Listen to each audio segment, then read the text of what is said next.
I didn't even have the decency to wait until she left the house. Samuel Prescott stood at home. His wife had quietly saved from ruin and gave the order like a man announcing dinner. Prepare the master bedchamber for Miss Charlotte Ashford. 3 words. 1 sentence. 12 years of marriage erased. Susan heard every syllable. She was 20 feet away, still holding the household ledger she'd been updating since 6 a.m. She didn't scream. She didn't plead.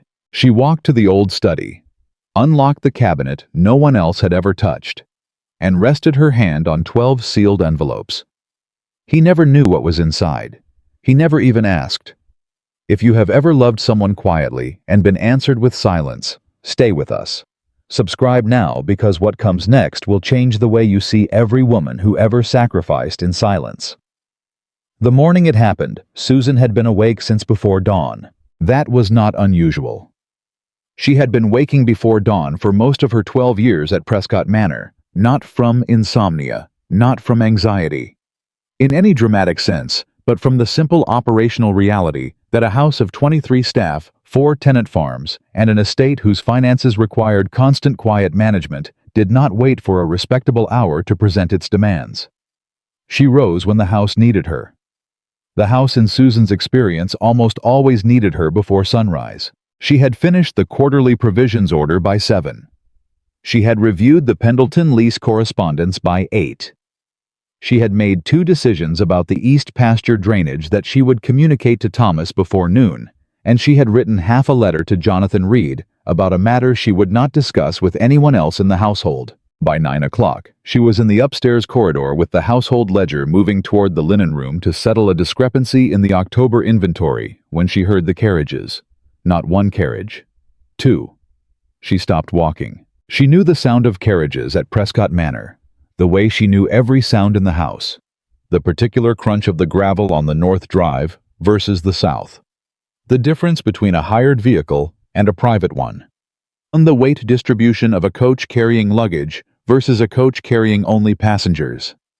These were not the sounds of a social call.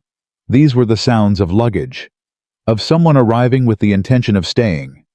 She had not been told anyone was coming. She moved to the window at the end of the corridor.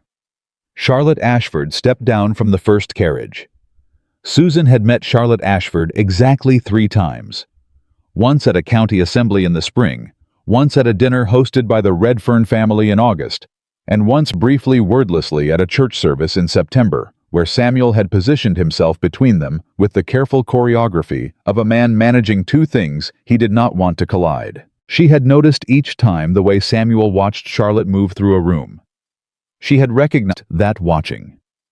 She had recognized it because she had once been the woman Samuel watched that way a long time ago, before watching became looking, and looking became not seeing at all. Charlotte was 26 years old, and she moved through the world with the luminous confidence of a woman who had never been asked to manage a quarterly provisions order in her life.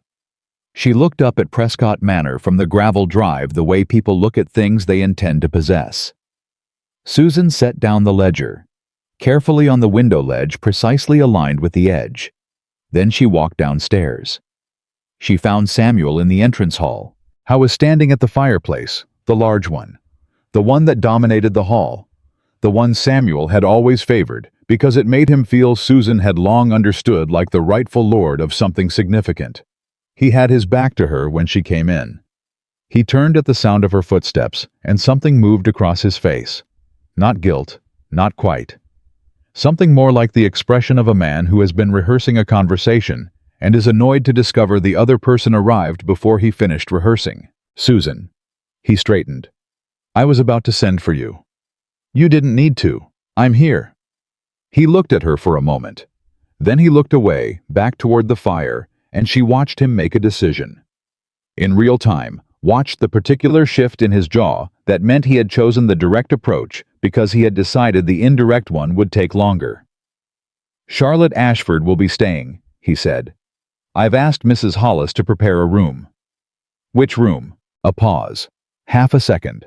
The kind of pause that contains an entire answer before the words arrive. The master bedchamber. The entrance hall went very quiet. Not silent, the fire still crackled, There were still sounds from the drive outside, still the distant movement of the household going about its morning, but quiet in the particular way of a space where something irrevocable has just been said, and everyone in it knows it. Susan looked at her husband. She studied his face the way she had studied it across 12 years of mornings across the breakfast table, across arguments that went nowhere, across the long grinding, ordinary machinery of a marriage that had been for most of its life a one-sided enterprise. She looked for something. Any flicker of the man she had married. Any shadow of conscience. Any signal that he understood at some level the specific enormity of what he had just said. She found nothing she recognized. "That is our room, Samuel." "I'm aware of what room it is." "Then you understand what you're saying to me." He turned back to the fire. The gesture of a man who has made his decision and now simply requires the conversation to conclude. "I've spoken with my solicitor," he said to the flames. "There are arrangements that will need to be discussed, in time. I simply need the room prepared for now, that's all." Susan stood completely still. She heard solicitor. She heard arrangements. She understood the architecture of what those words meant placed together in that order. He wasn't moving Charlotte Ashford into the master bedchamber as a temporary scandal. He was executing a plan he had made with a lawyer without telling her while she had been rising before dawn to manage the quarterly accounts of the house he was standing in. "Very well," she said. She turned and walked away. Behind her, Samuel said nothing. She passed Mrs. Hollis on the stairs. The housekeeper was standing very still, the practiced stillness of a woman who has overheard something she was not meant to hear and is working through the specific horror of what to do with it. When she saw Susan's face, something in her own face cracked just at the edges. Susan stopped. "Mrs. Hollis." "Ma'am." The woman's voice came out rougher than usual. She pressed her lips together, tried again. "Ma'am, please prepare the green room in the east wing for me." Susan kept her voice level, entirely level. "Just the essentials. And please ensure Miss Ashford's arrival is accommodated comfortably. She is a guest of the house." Mrs. Hollis stared at her. "You are," the housekeeper said very quietly, "entirely too good for this house." "I am entirely practical," Susan said. "There's a difference." She climbed the stairs alone. She moved her own things to the green room herself. She did not ask for help, and she did not want it, not because she was punishing the staff who had done nothing wrong, but because she needed the 30 minutes of physical activity to move through something that was happening in her body. Shock, she had learned over the years, was best addressed by the hands. Keep the hands busy. Keep moving. Feel it later when you are alone, and the door is closed, and no one is waiting to read your face. She carried her books in 2 stacks. Her writing box. Her mother's small traveling mirror. 3 letters she kept in the inside pocket of her document case and could not bring herself to discard. She arranged the green room with the same deliberate precision she applied to everything. Desk near the window oriented toward the light. Books in order. Mirror positioned to catch the morning sun without producing glare. When she was done, she stood in the center of the small room and looked at what she had made. It was adequate. It was fine. It was a room. She was 53 steps from the master bedchamber she had shared with Samuel for 11 years. She sat in the chair by the window and folded her hands in her lap. From downstairs, quite clearly, she heard Samuel laugh. It was a laugh she remembered from the early years of their marriage. Open, unguarded, the laugh of a man entirely at ease in the present moment, without a thought for anything behind or ahead of it. She had not heard that laugh in years. She had not understood until this precise moment that she had been missing it. She closed her eyes. She did not cry. But she sat perfectly still for a very long time. Then she heard Charlotte Ashford's voice on the stairs, bright, instructive, asking one of the maids where the morning light was best, and something inside Susan hardened into a clarity that grief could not touch. She stood up. She had work to do. The old study was at the end of the west corridor, past the portrait gallery, past the sitting room that no one used anymore. She unlocked it with the key she always carried. She crossed to the narrow oak cabinet with the brass fittings that she had purchased herself in the third year of the marriage, that Samuel had walked past approximately 4,000 times without once asking what it contained. She opened it. 12 envelopes. 2 careful rows. Cream-colored thick, each marked with a year in her own handwriting.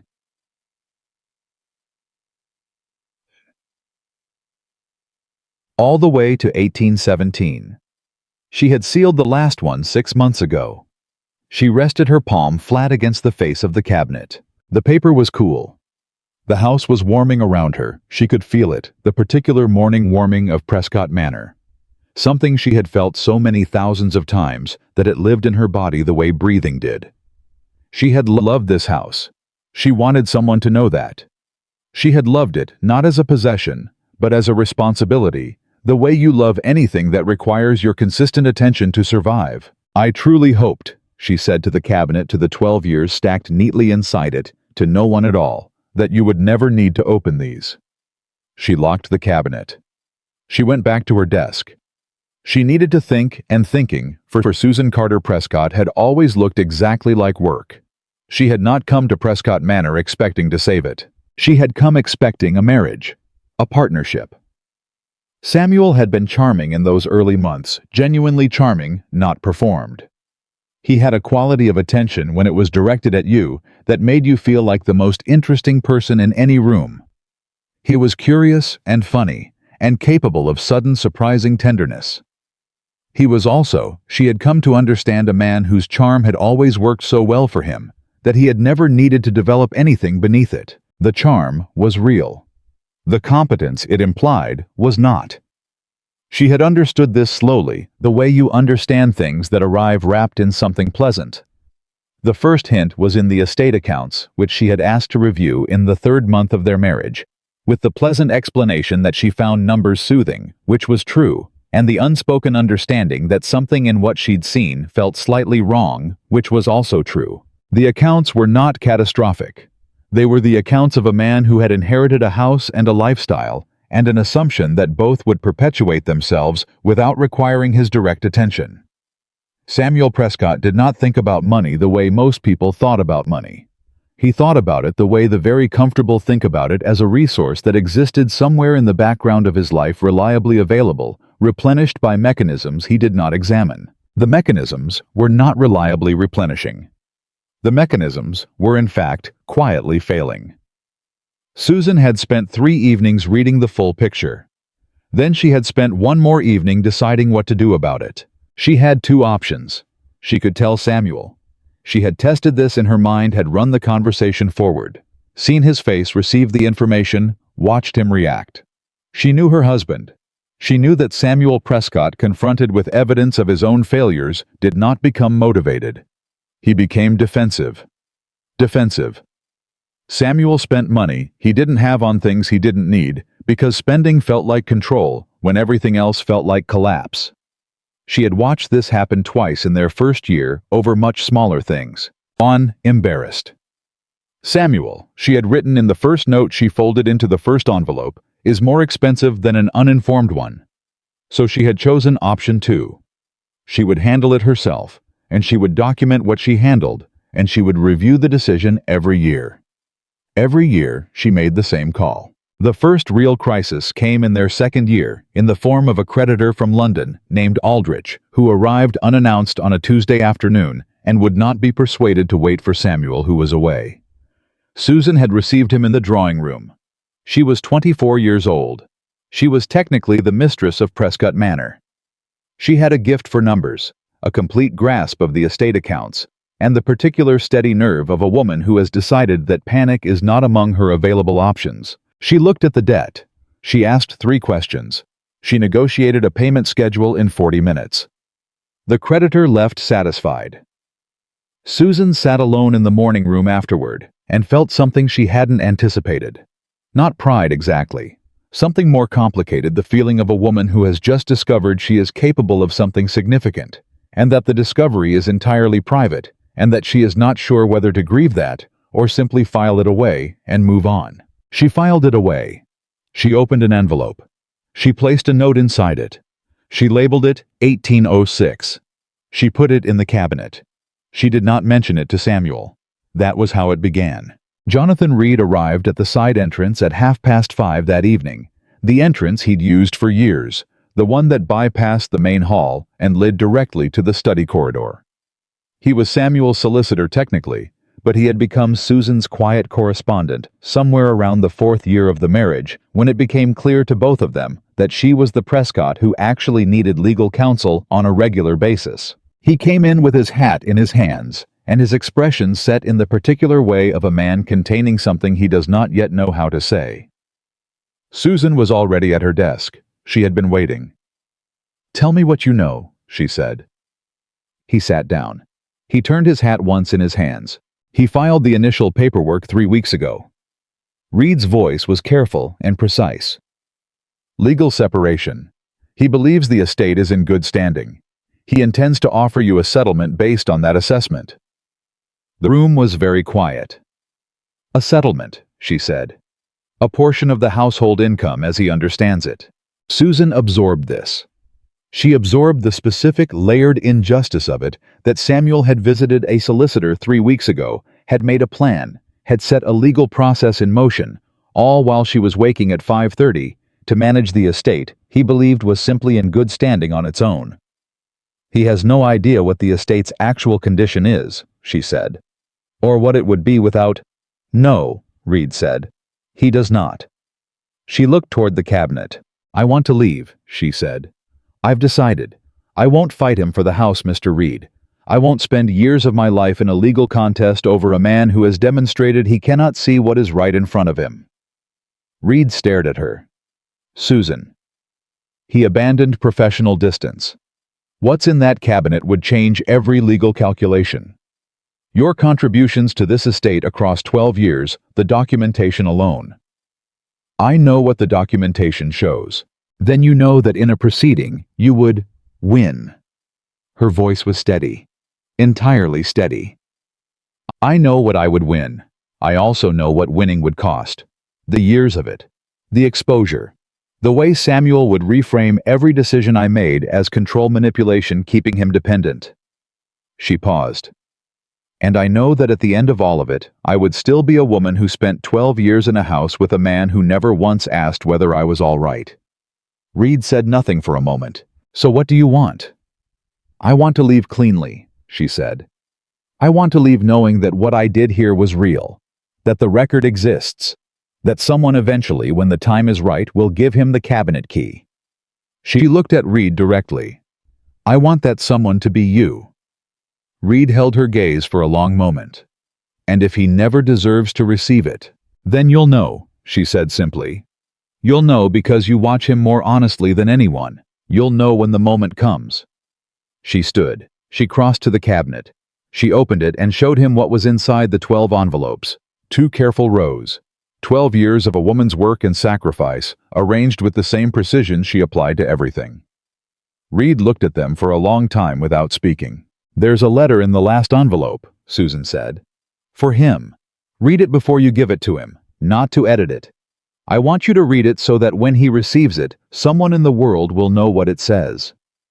"Why?" She was quiet for a moment. "Because I have spent 12 years doing important things that no one witnessed," she said. "I would like someone to witness this one." Reed nodded. He accepted the key she held out. He held it with both hands the way a person holds something they understand is heavier than it looks. "I'll know," he said quietly. "I'll know when the time comes." "I know you will." She looked at the key in his palm. "That's why I'm giving it to you and not anyone else." He left through the side entrance. Susan stood alone in the study. She thought about 12 years. She thought about 5 a.m. and the quarterly accounts and the creditor from London named Aldrich, who had not waited for Samuel, and the meeting with Whitmore, and 40 acres of the east pasture she had negotiated back when a lender had every legal right to keep them. She thought about all the mornings she had risen before the house and held things together so that Samuel could experience his life as comfortable and stable, and simply the natural condition of a man like him. She thought about the laugh she'd heard from downstairs. She thought about loving someone for 12 years and never once being asked, "Are you all right?" She placed her hand flat against the cabinet one final time. Then she took her hand away. She walked to the desk and sat down and picked up her pen and began writing the letter to her cousin in Wiltshire, confirming her arrival within the week, because she was a practical woman, and the next thing to do was always the next thing, and there was no use in stopping now. Outside, Charlotte Ashford was asking in the bright and certain voice of a woman already redecorating the inside of a life that wasn't hers yet, whether anyone knew where the best light came in the master bedchamber in the afternoon. Susan dipped her pen and kept writing. The candle on the desk burned steadily. The house breathed around her, the house she had loved and saved and tended for 12 years, the house that did not know yet what was about to happen to it without her. But Susan Carter Prescott knew. She had always known more about this house than anyone gave her credit for. That in the end was the truest thing about her, and the one thing Samuel Prescott was going to spend the rest of his life wishing he had understood while he still had time to do something about it. She finished the letter. She sealed it. She set it with the others. And she did not look at the cabinet again. The green room was cold by midnight. Susan had not asked for a fire. She had not wanted one. There was something fitting, she decided, about sitting in the cold, something honest about it. The warmth of Prescott Manor had never truly belonged to her anyway. She had manufactured it, maintained it, fed it from her own reserves year after year. Let Charlotte Ashford enjoy it tonight. Let her sit beside the master bedchamber's fireplace and feel like she'd won something. Susan knew better than anyone what it actually cost to keep that fire burning. She did not sleep. She sat in the chair by the window and let her mind move backward through 12 years. The way you move through a house, you're about to leave, slowly touching things, noting what you'll miss and what you won't. The second year. That was when she first understood the true shape of the problem. She had found the accounting by then, had spread Samuel's estate records across 3 evenings of careful reading, and the picture that emerged was not the picture of a prosperous gentleman's manor. It was the picture of a house built on credit and charm, and the assumption that something would always come through at the last moment. Samuel had inherited not only Prescott Manor, but his father's cheerful relationship with debt. The belief that money owed was simply money delayed, that creditors could always be talked to, that things had a way of working out. Things had a way of working out because Susan made them work out. She just never told him. The question she had asked herself in those early years was simple: why not tell him? She had turned it over many times. The answer was never simple, but it always arrived at the same place. Samuel Prescott, when confronted with his own failures, did not become motivated. He became defensive. Defensive, Samuel spent. He didn't have on things he didn't need, because spending felt like control, when everything else felt like collapse. She had watched it happen twice in the first year alone, once when the mill accounts came in short, and once when a neighbor made an offhand comment about the eastern fence line. Both times, Samuel had responded to the quiet pressure of financial reality by making it worse. An uninformed Samuel, she had written in that first note, is less expensive than an embarrassed one. It was not a kind observation, it was an accurate one. She had learned to distinguish between the two. Morning arrived the way mornings did in winter, reluctantly gray at the edges, offering light without warmth. Susan rose before the household, dressed without assistance, and went downstairs. She needed to speak with Thomas Graves. Thomas was the estate's head groundskeeper, and he had been at Prescott Manor even longer than Mrs. Hollis, 23 years, through 3 generations of Prescotts, through floods and droughts, and the particular quiet disasters that accumulated on an estate where management attention was inconsistent. He was 61 years old, had the hands of a man who had worked outside his entire life, and was one of the few people on the property who spoke to Susan without any performance attached to it. She found him at the stables.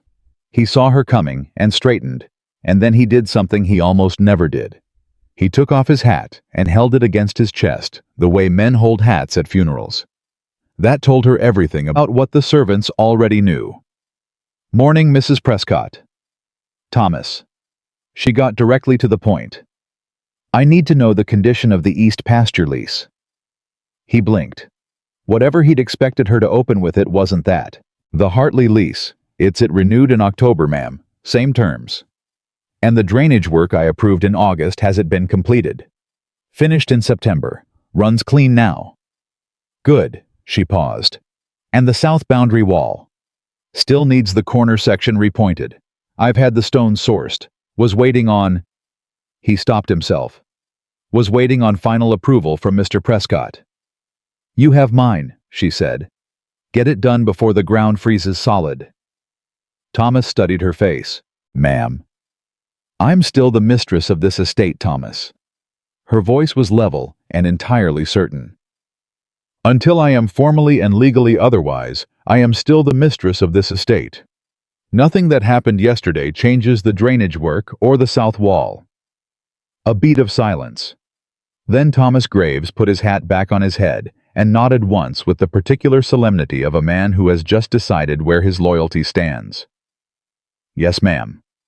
She walked back to the house. Charlotte Ashford was on the main staircase. It was early, barely past 7, and Charlotte was already dressed with the careful precision of a woman who understood that appearance was a form of argument. She wore deep green, which suited her. She was carrying a small notebook, which surprised Susan, who had assumed Charlotte Ashford was not a woman who kept notes. They stopped on the stairs 3 steps apart. Charlotte smiled. It was a smile that had been prepared in advance. Mrs. Prescott, I hope last night's arrangements were not too inconvenient. Susan looked at her steadily. Not at all. Samuel mentioned you'd been moved to the East Wing. I do hope the room is comfortable. It's adequate. Charlotte tilted her head slightly, the way people tilt their heads when they're searching for a wound and haven't found it yet. You're very composed, she said. There was something almost admiring in it. Almost. I've had practice. A pause. Charlotte's smile held, but something behind it shifted, recalibrated. Samuel speaks very highly of how you manage the household, she said. He says you have quite a practical mind. Samuel is generous. He says you've always been more interested in the accounts than in... Charlotte paused, selecting the word with visible care, society. Susan understood exactly what was being said. She understood the architecture of the comment, the implication that she was cold domestic in the wrong way, more housekeeper than wife, that Charlotte herself was the warmer, more vibrant, more deserving option. She had heard versions of this argument before, not from Charlotte. From the silence in Samuel's eyes when she talked about estate accounts at dinner. From the way he stopped asking her to accompany him to the county assemblies around the 4th year of their marriage, then stopped mentioning them at all. I am interested, Susan said calmly, in whatever keeps this house standing. She moved past Charlotte on the stairs without another word. Behind her, she heard Charlotte draw a breath, the small, sharp breath of someone who expected to win a confrontation and found it simply wasn't available. Susan kept walking. She had work to do. The third envelope, 1808, was the one that had nearly broken her, not because the crisis was the worst, but because it was the first time she had understood that the crises would not stop. That this was not a temporary problem she was solving her way through toward some stable future. This was the house. This was Samuel. This was the condition of the life she had married into, and it was permanent, and she was going to have to decide consciously and deliberately whether to keep choosing it. The 1808 crisis was a man named Whitmore. Gerald Whitmore was a London moneylender of the specific variety that targeted landed gentry who were too proud to admit financial difficulty and too careless to read the full terms of an agreement. He had loaned Samuel's father a substantial sum 8 years before Susan ever arrived at Prescott Manor, and the debt had been quietly rolling forward, accruing interest with the patient, inexorable certainty of a tide waiting for someone to notice it. Susan noticed it in the autumn of 1808, when a letter arrived addressed to Mr. Samuel Prescott and was left unopened on the hall table for 3 days, because Samuel was in Bristol for a hunt. She did not open his correspondence. She never did. But she recognized the seal she had seen it once before on a document in the estate papers. In a footnote she had noted and flagged, and then returned to twice in subsequent months because something about it hadn't felt right. She wrote to Jonathan Reed. Reed confirmed her suspicion within 4 days. The Whitmore debt was real, was significant, had been quietly compounding since 1800, and in its current form, represented a claim that if called in full, would require liquidating a portion of the manor's land holdings to satisfy. Samuel came back from Bristol in excellent spirits, smelling of wood smoke and good whiskey, full of stories about a particularly spectacular day of hunting, and a dinner that had gone until 2 in the morning. He came through the front door of Prescott Manor and said to Mrs. Hollis that he thought the hall needed new curtains. The current ones were looking shabby. Susan was standing near the study door. She watched him cross the hall. She thought he doesn't know. He genuinely doesn't know. And she made her decision. She did not tell him about Whitmore. She handled Whitmore herself. Private meetings over 6 weeks, a negotiated settlement that reduced the outstanding sum by 30% in exchange for a lump payment. She raised by selling her grandmother's emerald necklace and restructuring the quarterly income from 2 of the tenant farms. She documented every step. She placed the documentation in an envelope marked it 1808 and put it in the cabinet. Then she went and told Mrs. Hollis that she thought new hall curtains were an excellent idea and she'd see to selecting the fabric. She had told herself at the time that she was being practical. Standing now in the cold green room 8 years later, she understood that she had also been something else. She had been hopeful. Deeply, stubbornly, unfashionably hopeful that if she held things together long enough, if she kept the house standing and the accounts balanced and the worst of the consequences at bay, Samuel would eventually look up from the comfortable life she was quietly maintaining for him and see her. Really see her. See what she was doing. Understand what it cost. Choose her knowingly, with full understanding of what he was choosing. He never did. By mid-morning, the tension inside Prescott Manor had become the kind that lives in the walls rather than in conversations. Servants moved with careful precision, taking slightly longer routes to avoid certain corridors. Mrs. Hollis managed the upstairs schedule with the grim efficiency of a general who has lost half her troops and refuses to acknowledge it. Young Peter the hall boy had knocked over a vase and then stood in paralyzed silence for 30 seconds before anyone noticed him. Charlotte Ashford came down to the drawing room at 10:30 and asked in the bright and certain tone of a woman establishing territory whether the household kept a regular schedule for receiving morning callers. Mrs. Hollis looked at her with an expression that had been carefully stripped of everything except professional neutrality. "Mrs. Prescott handles the social calendar, miss." Charlotte paused. "I see." She looked around the drawing room. "Well, going forward I expect we'll want to modernize certain things." Mrs. Hollis said nothing. She came to find Susan 20 minutes later. "She's rearranging the drawing room furniture." Susan looked up from the estate ledger she'd been reviewing. "Let her." "Ma'am, it's furniture, Mrs. Hollis." But something moved across her face when she said it, something she caught and controlled before it could become anything visible. "Is there anything else? Mr. Prescott is asking for you." Susan set down her pen. Samuel was in the library. He was standing near the window away from the fireplace this time, which she noted. His positioning in this house had always told her things his words didn't. He looked, she thought, slightly less certain than he had yesterday. Not remorseful. Not yet. But there was something in his posture that had shifted overnight, some small compression of confidence that had not been there before. "I wanted to discuss the matter of the settlement," he said. "I've spoken with Reed this morning." "I know," she said. "He told me." Samuel's jaw tightened slightly. "He shouldn't have. He is my solicitor as well as yours, Samuel. He has been for 6 years. A pause. "I want this handled quietly," he said, "without scenes, without the county involved. I have never been a woman who makes scenes." "No." And for just a moment, something crossed his face, something complicated, almost rueful. "No, you haven't." "What is it you're proposing?" He named a figure. It was not an insulting figure exactly. It was the figure of a man who believed his estate was in sound condition and was offering a reasonable portion of what he thought he had. He had no idea what he actually had. He had no idea that the estate's current sound condition was the direct result of 12 years of Susan's quiet, systematic, undocumented management. She looked at him. She thought about telling him.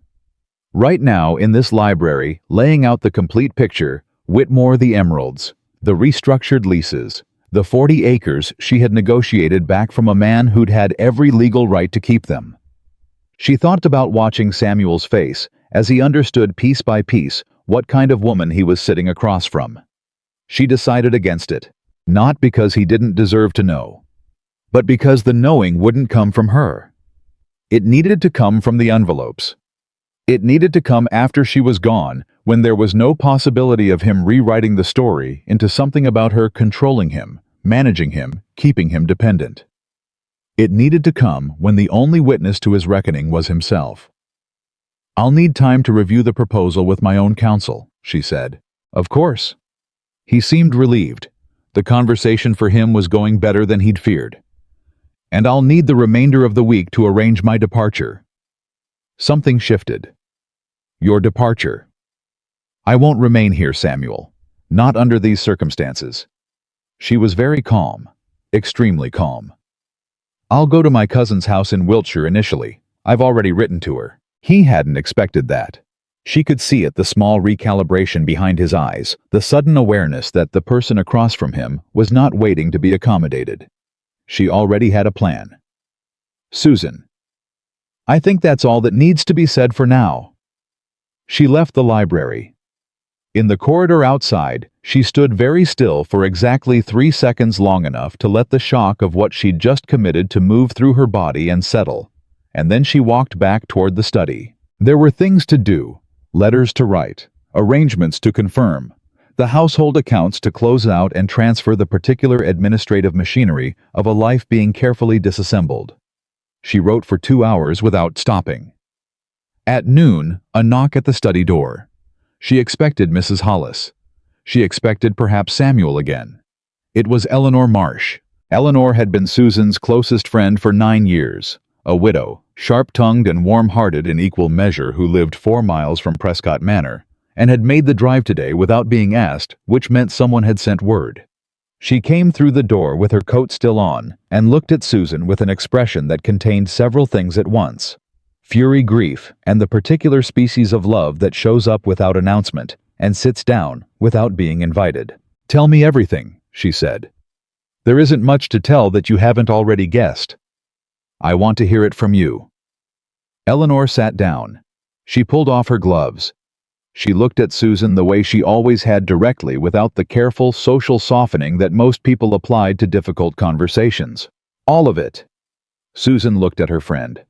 And for the first time since yesterday, the first time since she'd heard Samuel say, "For Miss Charlotte Ashford," in the entrance hall, she felt something loosen in her chest. Just slightly, just enough. "He moved her into the master bedchamber," she said. "I know. He believes the estate is in good standing." Eleanor waited. "It is in good standing," Susan said, "because I've been keeping it that way for 12 years without telling him." A beat of silence. "How bad was it?" Eleanor said. "The actual state of it, when you arrived." "Bad enough." Susan's voice was steady. "His father left debts across 3 counties. Samuel had added to them in the first 2 years before I understood what I was dealing with. There was a moneylender in London who held a claim worth—" She named the figure. Eleanor's eyes widened. "And you settled it?" "I settled it." "With what?" "The emeralds. The Wiltshire land parcel my uncle left me. A restructuring of the Hartley and Pendleton leases that took 18 months to negotiate because Pendleton is—" She paused. "Pendleton is a difficult man." Eleanor stared at her. "Susan, there's more. There's always been more. That's why there are 12 envelopes. 12, one for each year. Every debt I settled, every negotiation, every sale.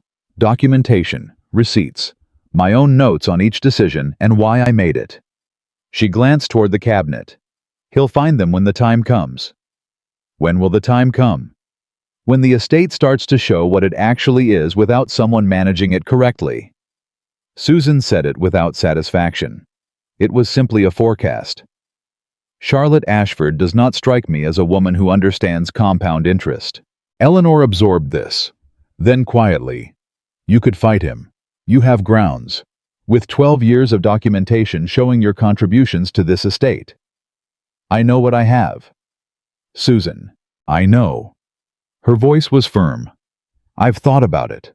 I've thought about nothing else for 24 hours. I could fight him. I could make this ugly and complicated and drawn out, and at the end of it, I would probably win, and I would have spent years of my life in a legal battle over a house with a man who doesn't deserve another year of my attention." She paused. "Or I can leave. I can leave cleanly, and I can build whatever comes next, and I can know even if no one else ever does that, I did the right thing in the right way." Eleanor was quiet for a long moment. "Does it help?" she finally said. "Knowing that you did the right thing." The question landed honestly the way Eleanor's questions always did. Susan thought about it. She thought about the green room, and the cold, and the sound of Samuel laughing at something Charlotte said. She thought about the first envelope, and the last envelope, and all 10 in between. She thought about the woman she had been at 22, arriving at Prescott Manor with hope in every direction and a talent for practical management that no one had warned her she was going to need. "Not yet," she said honestly. "Ask me again in a year." Eleanor reached across the desk and took her hand. They sat like that for a few minutes, two women in their middle years in a study full of documentation that told the real story of a marriage holding on to each other without any performance attached to it.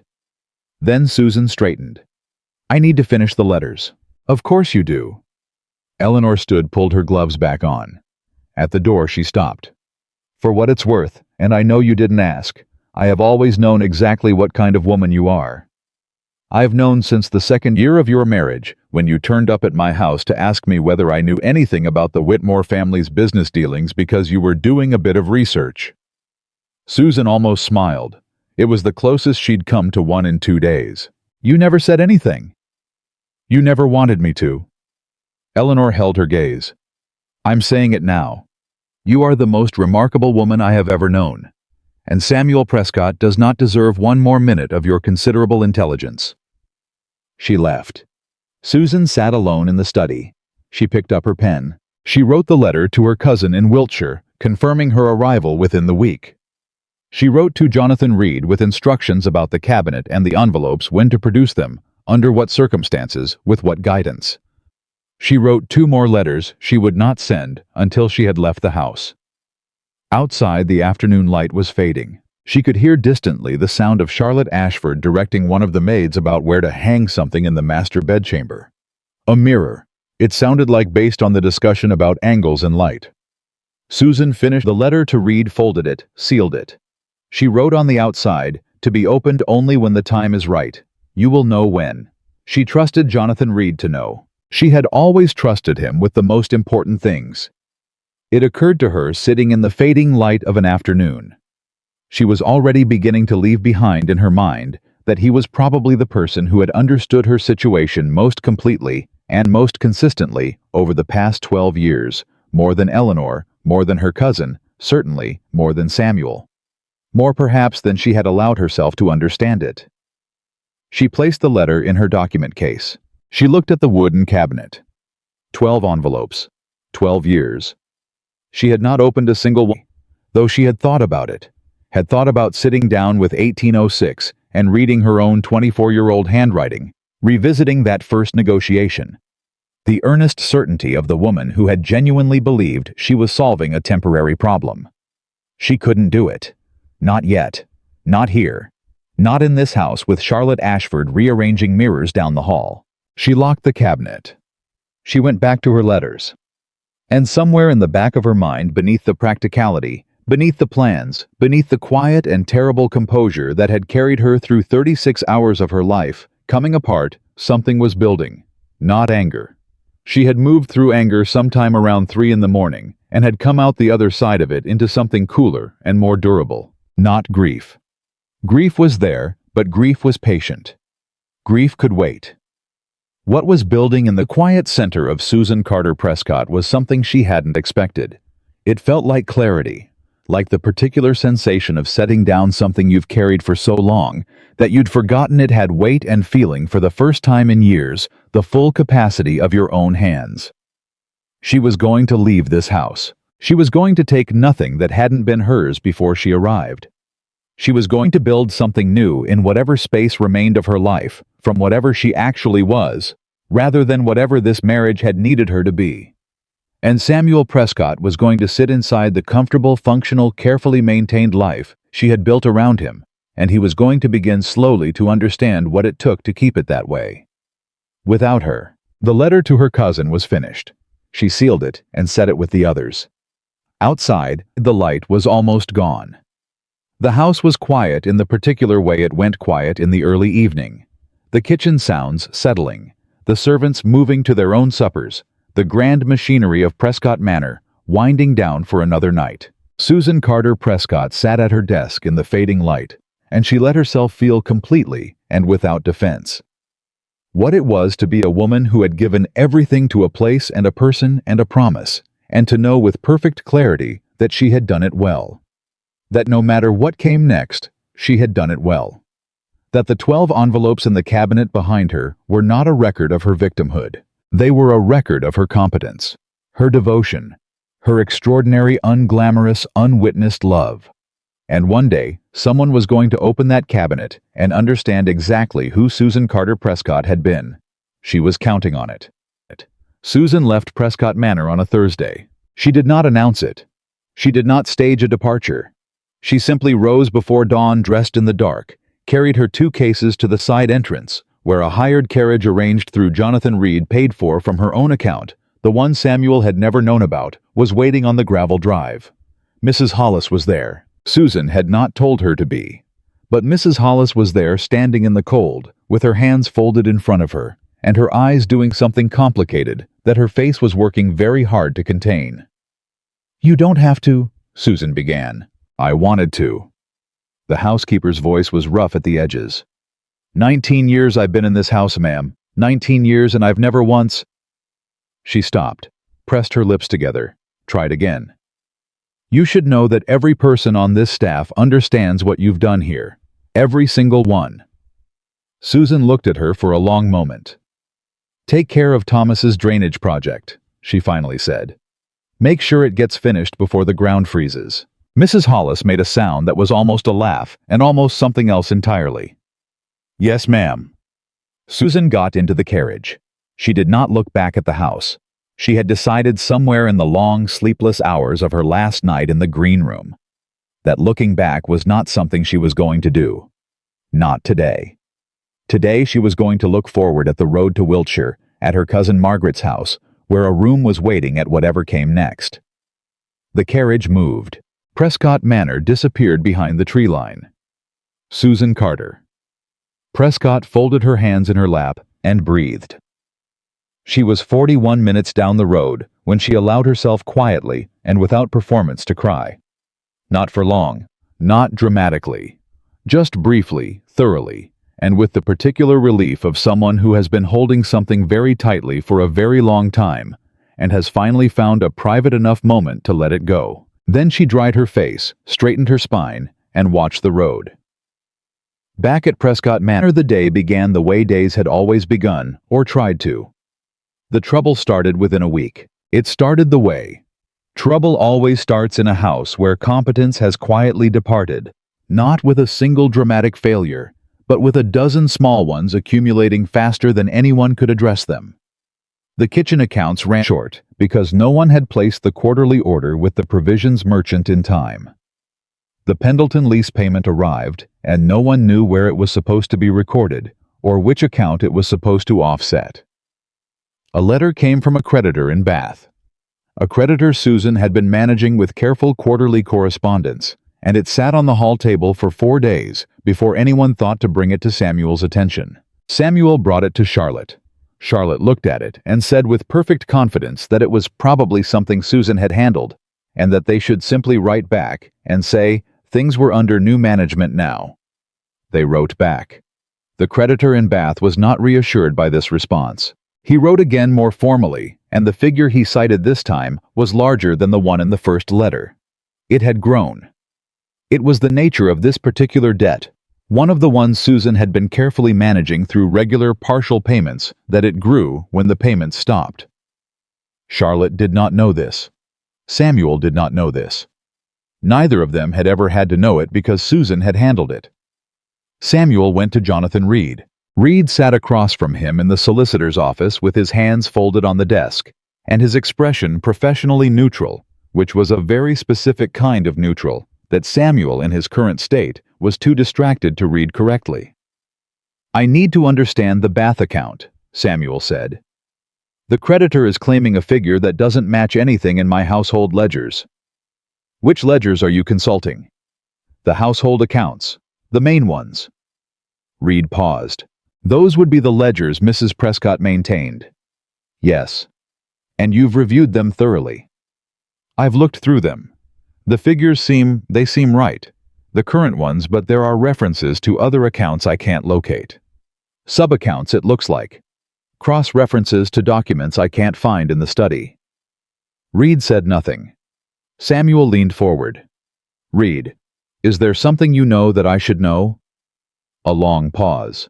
"Mrs. Prescott left me certain instructions," Reed said carefully, "regarding the timing of particular information." "What information?" "I'm not at liberty to share it at this moment." "You work for me." "I work for the Prescott household," Reed said with a precision that was itself a kind of answer, "and I take my obligations in that capacity very seriously." Samuel left the office frustrated, which was not unusual. What was unusual was the quality of his frustration. It had a different texture than it normally did. Normally, his frustrations were external, located in other people or circumstances, or the general inconvenience of the world. This frustration had started to turn inward just slightly, in a way he didn't know what to do with. He went home. Charlotte was in the drawing room now, rearranged to her preferences, sitting with two women from the county who had come to call, and whom Samuel recognized distantly as the daughters of a local landowner.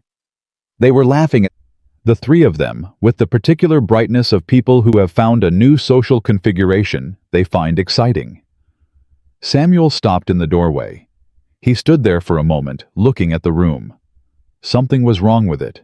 It took him a full 30 seconds to understand what it was, and when he understood it, the understanding landed strangely.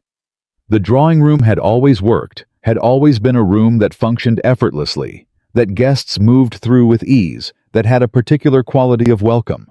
He'd never consciously noticed, because it had always simply been there. Charlotte had moved the furniture. The new arrangement was attractive, fashionable even, but the room no longer worked the same way. The chairs near the window were now too far from the fireplace for comfortable conversation in winter. The side table where Mrs. Hollis had always placed the tea things was now in a corner that made service awkward. Small things. Invisible things, unless you were looking. Susan had known these things. Had arranged the room with an understanding of how people actually moved through it. Charlotte had arranged it for how it looked. Samuel walked to the study. 2 weeks after Susan's departure, the Pendleton situation became serious. Arthur Pendleton was not a patient man. He had been, Susan knew, and had documented, a man of genuinely difficult temperament, who had agreed to a restructured lease arrangement in 1811. Only after 3 meetings and one significant concession from Susan's side that she had funded personally. The arrangement had held because she maintained it. She wrote to Pendleton quarterly. She addressed his concerns before they became complaints. She knew the name of his eldest son and always asked after him. Samuel received a letter from Pendleton's solicitor.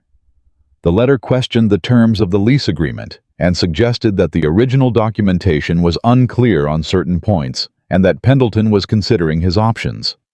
Samuel did not know there was a 1811 renegotiation. He did not know about the concession.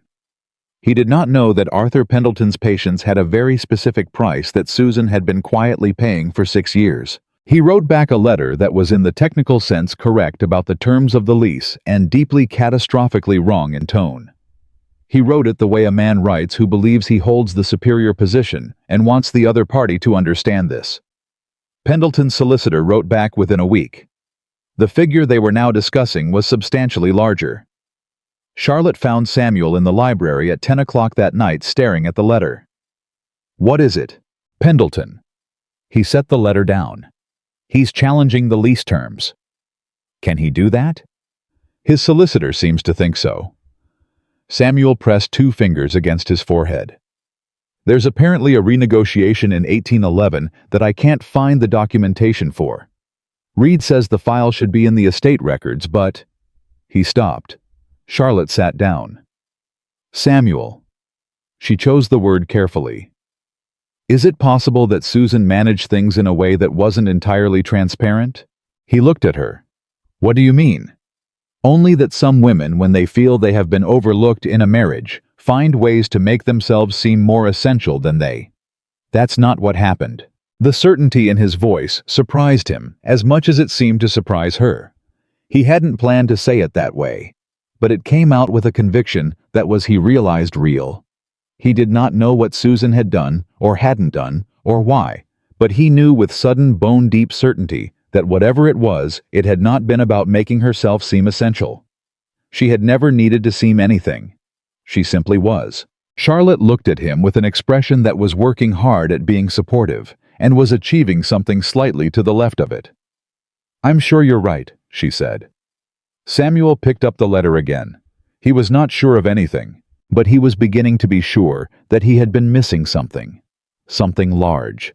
Something that had been right in front of him for 12 years, and that he had managed with the particular skill of a man who does not want to see inconvenient things to completely overlook. 3 weeks after Susan's departure, the Bath creditor arrived in person. His name was Fowler. He was a composed man, expensively dressed, who spoke with the careful precision of someone who has learned from long experience that precision is more frightening than volume. He arrived at Prescott Manor in the late morning and asked to speak with the master of the house. Samuel received him in the library. Fowler laid a document on the desk. It was the original loan agreement signed by Samuel's father in 1803, and beside it, a ledger of payments made against it. The ledger went back 14 years.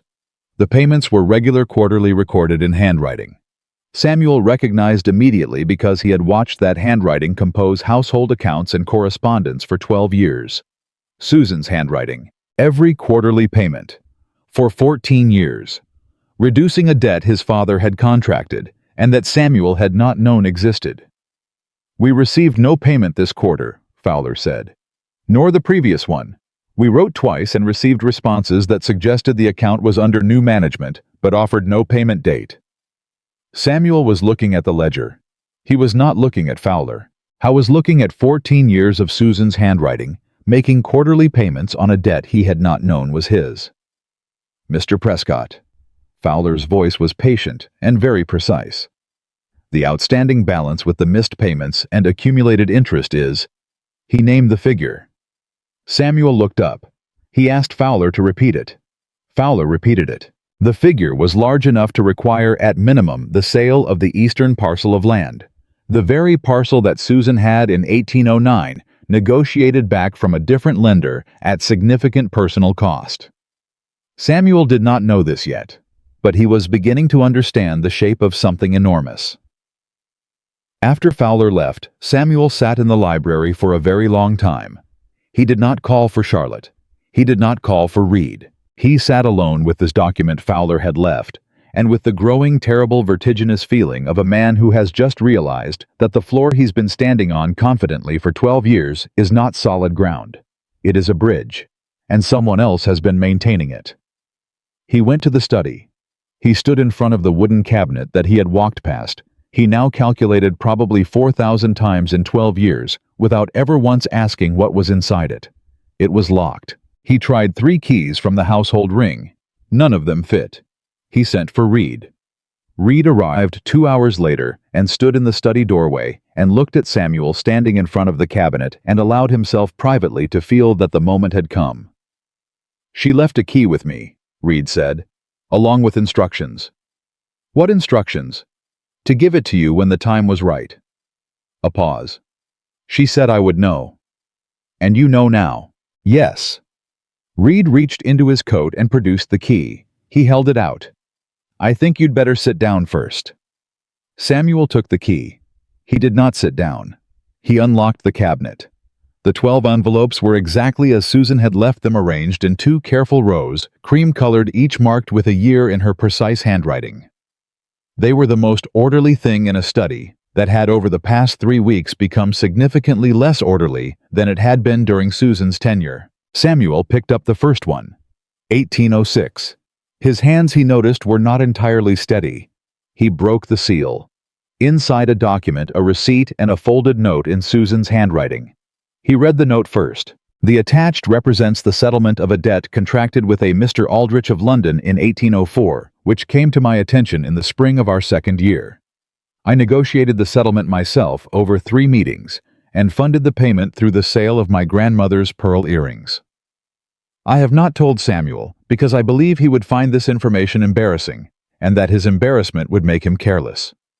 I may revisit this decision next year. For now I am documenting it here. Samuel set the note down.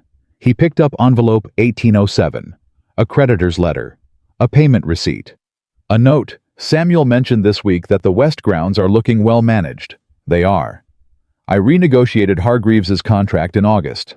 Samuel was in Yorkshire. He opened 1808. Whitmore. The full account of the Whitmore debt. The sum, the negotiation, the settlement funded through the sale of the emerald necklace. Samuel closed his eyes for a moment. He had noticed vaguely years ago that Susan seemed to wear the emeralds less often. He had assumed she'd simply stopped favoring them. He had never asked. He had never once asked. He opened 1809 and went still. The eastern parcel. 40 acres of Prescott Manor land that a lender named Croft had held a claim on, a claim that was legally sound, and that Susan had spent 8 months negotiating away, not through legal challenge, which she had assessed would fail, but through a complex arrangement involving a restructured payment schedule, a personal guarantee from her own family's solicitor, and 2 intermediary meetings she had attended without Samuel's knowledge. She had saved 40 acres of his land. She had saved it quietly, effectively, completely, and then come home to Prescott Manor and gone about her day. Samuel put 1809 down. He stood up. He walked to the window and stood there with his back to the cabinet and tried to contain something that was happening in his chest. Something that was several things at once, and that he did not have immediate access to words for. Behind him, Reed said quietly, "There are 8 more. I know. You should read them. I know." He did not move for a moment. Then he turned back. He read them all. It took 2 hours.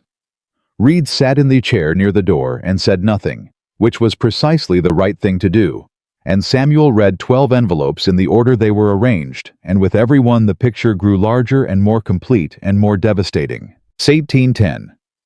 A restructuring of the Pendleton lease that had required Susan to personally fund a concession of £300 drawn from an account in her own name that she had been quietly building from household savings she'd managed to create through careful, systematic management of the domestic accounts. 18-year-old woman. A solicitor's letter from a man named Graves, not Thomas the groundskeeper, a different Graves, threatening legal action over a contract dispute. Susan had engaged her own legal counsel, resolved the dispute, and paid the counsel's fee herself. 1800 twun. The kitchen roof. It had needed replacing. Samuel had looked at the estimate and declared it exorbitant and said they'd address it next year. Next year had arrived and Samuel had forgotten. Susan had not forgotten.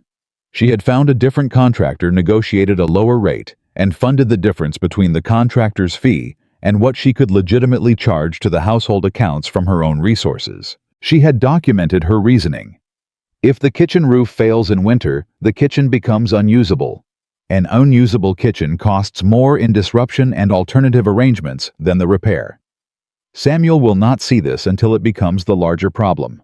I will address the smaller one now. 1843. A tenant dispute that had the potential to become a legal matter affecting 3 other leases simultaneously. Susan had resolved it through 4 private meetings with the tenants involved, and an adjustment to the common land access arrangement that was, upon reading, genuinely elegant, the kind of solution that required a thorough understanding of how all the interconnected pieces of the estate worked together. Samuel had not known the dispute existed. A debt from a London merchant. A purchase.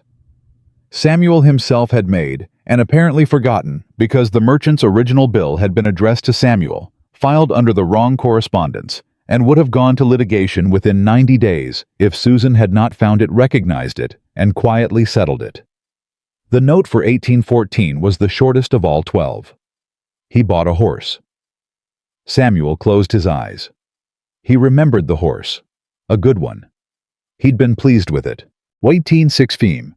The Bath creditor Fowler, appearing for the first time with an account that turned out to be another of his father's legacies. Susan had established the quarterly payment arrangement that had been keeping Fowler satisfied for 2 years. 1876.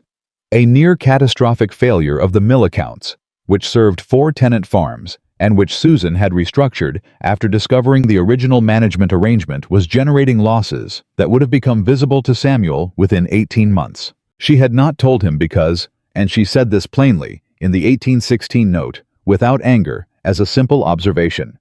Because by 1816, I understood that telling him about financial problems created a second financial problem while handling them. Handling them myself created only the cost of the solution.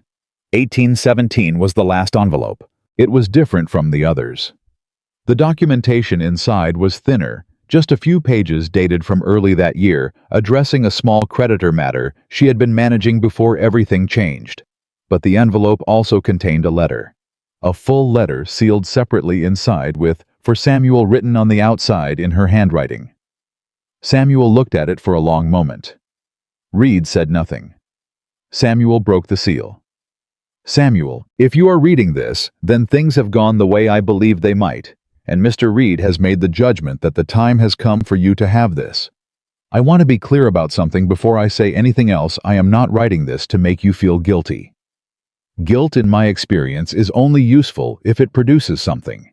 So I am writing this in the hope that it produces something. I never paid your debts because you deserved rescue. I paid them because I hoped for a very long time. I genuinely hoped that if I could keep the house standing and the worst consequences at bay, you would eventually become the man I believed you were capable of being. Not the man you thought you already were. The man you could have become. I want you to know that I loved this house. Not as a possession. As a responsibility.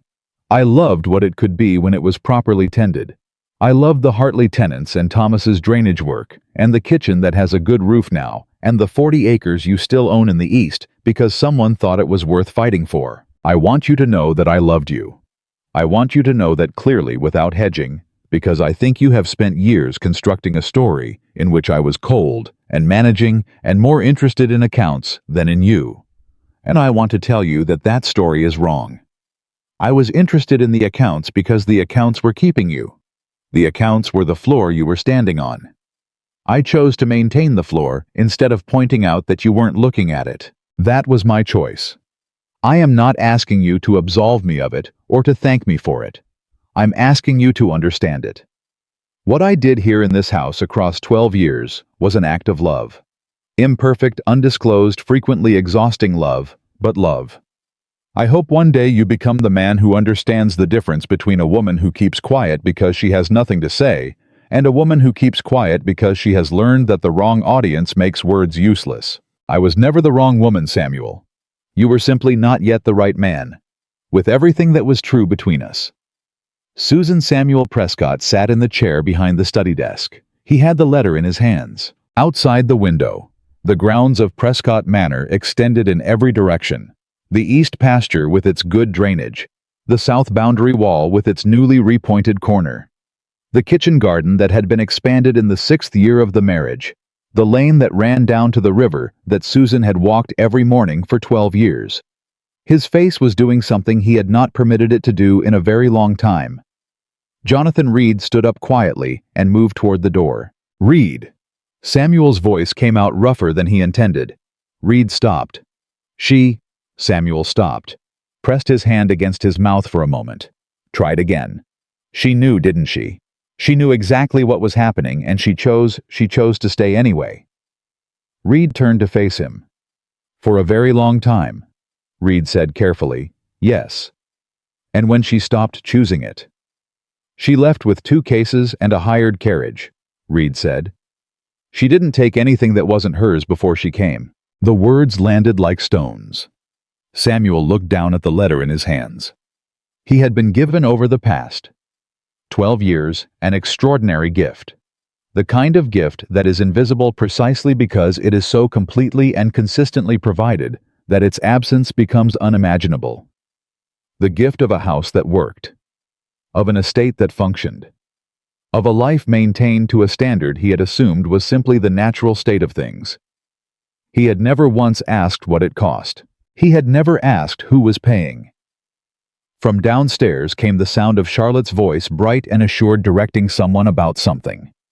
The voice of a woman who had moved into a house she did not understand and was decorating the surface of it with perfect confidence. Samuel set the letter down on the desk.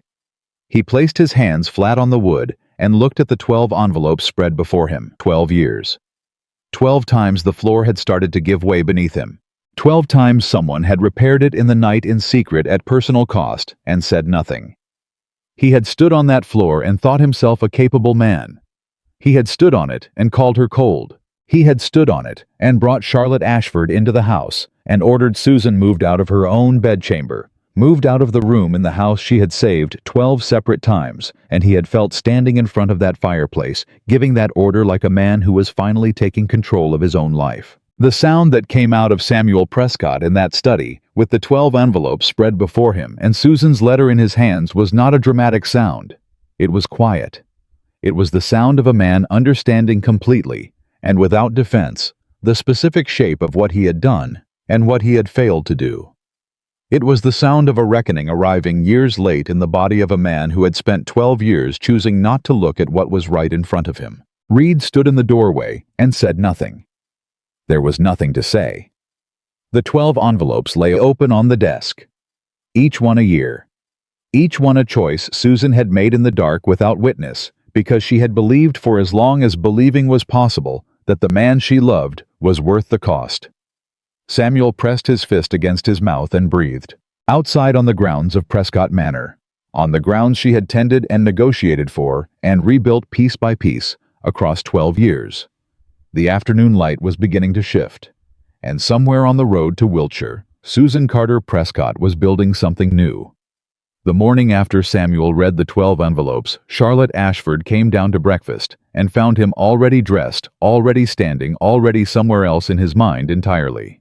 She poured her tea. She waited. She was a woman who understood silence as a negotiating position and was prepared to outlast it. Samuel spoke first. "I need to go to Wiltshire." Charlotte set down her cup. "Wiltshire." She repeated the word with the careful neutrality of someone who understands exactly what it means and is deciding whether to contest it. "I need to speak with Susan." The silence that followed was a different quality than the ones they'd been sharing for the past several weeks. This one had edges. "Samuel." Charlotte's voice was measured, precise. "Whatever she's told Reed, whatever documentation she's left behind. A woman who manages an estate without her husband's knowledge is not a devoted wife. She's a woman who wants control." Samuel looked at her. He looked at her for a long moment, long enough that Charlotte's composure developed a hairline fracture just visible at the corners of her eyes. "She never told me," he said. "That's the point. She managed everything and told me nothing. A woman who wants control tells you about it. She uses it. She holds it over you." He paused. "Susan buried it in a cabinet and hoped I'd never need to find it." Charlotte had no answer to this. Samuel left for Wiltshire the next morning. He had Reed right ahead, not to Susan directly. He wasn't certain she'd receive a letter from him, but to Margaret Holbrook, Susan's cousin, whose house sat 4 miles outside a market town he'd visited exactly once in 12 years of marriage and had not thought about since. Reed worded the letter carefully. It said only that Mr. Prescott wished to call if Mrs. Prescott was willing to receive him at her convenience. The reply came back in 3 days. It was from Susan herself. 3 lines. "You may come Thursday. I will be at the schoolhouse in the village from 9 until 2. If you wish to speak with me, you will find me there. I will not ask you to the house." Samuel read it twice. She would not ask him to the house. She had drawn the line before he even arrived. This was her territory now, her life, and she was permitting him entry to the edge of it no further. He left for Wiltshire on Wednesday. He rode most of the way himself, which was not his habit. He had always preferred the comfort of it, the sense of occasion. But something about the 12 envelopes had done something to his relationship with comfort. He was not sure anymore that he deserved the easy version of things. He rode, and the November air was cold, and he let it be cold. He arrived at Margaret Holbrook's house in the late afternoon and was received politely, not warmly, which he understood. Margaret Holbrook had known Susan for 30 years. She knew everything. Her politeness had the precise temperature of a woman who has decided to be civil because it is the right thing and not because she feels like it. She showed him to a room. She did not invite him to supper. He ate alone in his room, with the kind of appetite a man has when he's been driving himself through countryside for 2 days, toward a conversation he doesn't know how to have. He slept badly. He was at the schoolhouse by 8:30. It was a small building stone, simple with 2 windows facing the lane and a door that stood slightly open, even in the cold, because as he would later understand, Susan believed that children learned better when the air could move. He could hear her before he saw her. Her voice through the open door, not the careful, contained voice he'd known at Prescott Manor, but something fuller, something with a quality he hadn't heard from her in years, and recognized only vaguely the way you recognize a piece of music you haven't heard since childhood. She was reading aloud. He stood outside for a full minute listening. Then he pushed the door open.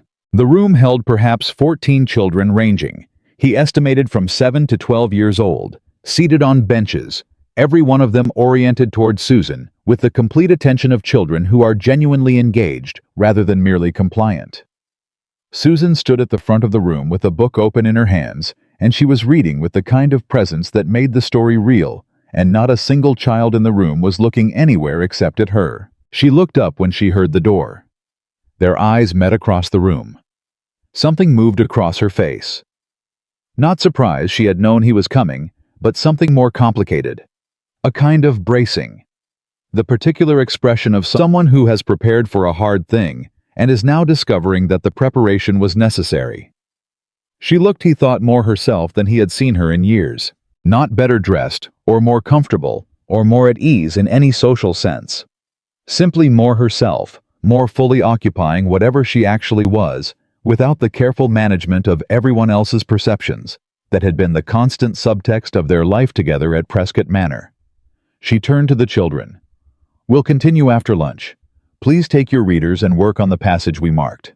A chorus of responses, some cheerful, some reluctant. One small boy, who groaned with theatrical despair and made her lips compress in the way they did when she was suppressing a smile. The children filed out a side door. The room was empty. Susan closed the book. She set it on the table. She did not cross toward him, and she did not step back. "Samuel." "Susan." She waited. He had come. The next words were his. He had rehearsed this. He had rehearsed it on horseback for 2 days across England, trying different openings, different framings, different ways of beginning a conversation that he understood fundamentally could not be made easier by the right opening line. He said, "I read them." "I know. Mr. Reed wrote to me. All of them. I assumed you would once you started." He took a breath. "The letter at the end. I meant every word of it. I know." He stopped. His jaw worked. "That's not, I didn't come here to argue about whether you meant it. I know you meant it. I came here because—" He pressed his hand against his mouth for a moment, the same gesture he'd made in the study 2 weeks ago when Reed was watching. "I came here because I needed you to know that I understand. What I'm saying is, I understand what you did. I understand what it cost. And I understand that I spent 12 years. He couldn't finish that sentence. Susan looked at him. She was not unmoved. He could see that she was not the kind of woman who performed coldness she didn't feel. There was something in her face that responded to what he was saying, that recognized the genuine weight of it, that had not entirely stopped caring even after everything. But she was also, he could see, not going to rescue him from the sentence he couldn't finish. She had spent 12 years rescuing him from things he couldn't finish. She was done with that. He might himself complete it. "I understand that I spent 12 years accepting something extraordinary and calling it ordinary. And I am sorry, Susan. I am profoundly, specifically sorry. Not in the general way a man is sorry when things haven't worked out. In the specific way of understanding exactly what I did and exactly what it cost, and—" "Samuel." Her voice was quiet, not unkind. "Why did you come?" He looked at her. "I came to bring you home." The words sat in the air between them. Susan was still for a moment. Then something shifted in her expression. Not cruelty. Nothing like cruelty, but a kind of clarity that was in its own way harder than anger would have been. "I spent years making your house a home," she said. "You never noticed." The words were simple. They were exactly true. They hit him the way simple true things hit a person who has just spent 2 weeks reading 12 years of evidence. "I know," he said. "I don't think you do," she said, not harshly, with the patience of someone explaining a thing they have thought about very carefully.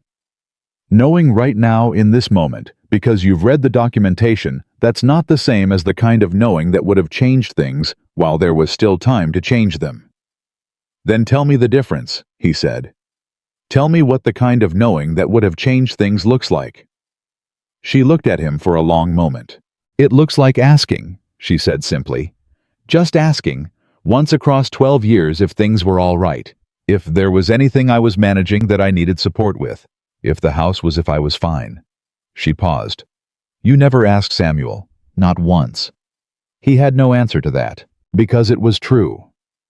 He had lived inside the life she was maintaining, and he had experienced it as simply the nature of his life, comfortable and functional and reliably what it was, and it had never once occurred to him to ask what was holding it up. "I want to learn," he said.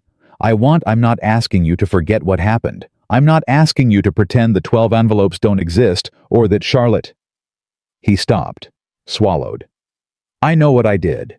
I'm asking if there is any version of what comes next that includes—" "No." Susan's voice was still quiet, still without cruelty. "There isn't." He went still. "Not because I hate you," she said. "I want to be honest about that. I don't hate you. I don't think I'm capable of it with you. There were real things between us, Samuel. Real years. Real moments where I believed in what we had." She paused. "But I can't go back to Prescott Manor and be the woman I was there. I can't go back and maintain a life for someone who has now demonstrated twice that he doesn't see it. Because the second time would be worse. The second time I would know going in exactly how it ends." "Then something different," he said. His voice had taken on an urgency that surprised him. "Not the same, something different. I'm different. I've read what I read, and I'm not the man who—" "Samuel, gentle, absolute. You are different today. You are genuinely different today, and I believe that. But I have also spent 12 years understanding that the distance between who you are in a difficult moment and who you are when the difficulty has passed is significant." He understood. He didn't want to understand, but he did. She had watched him.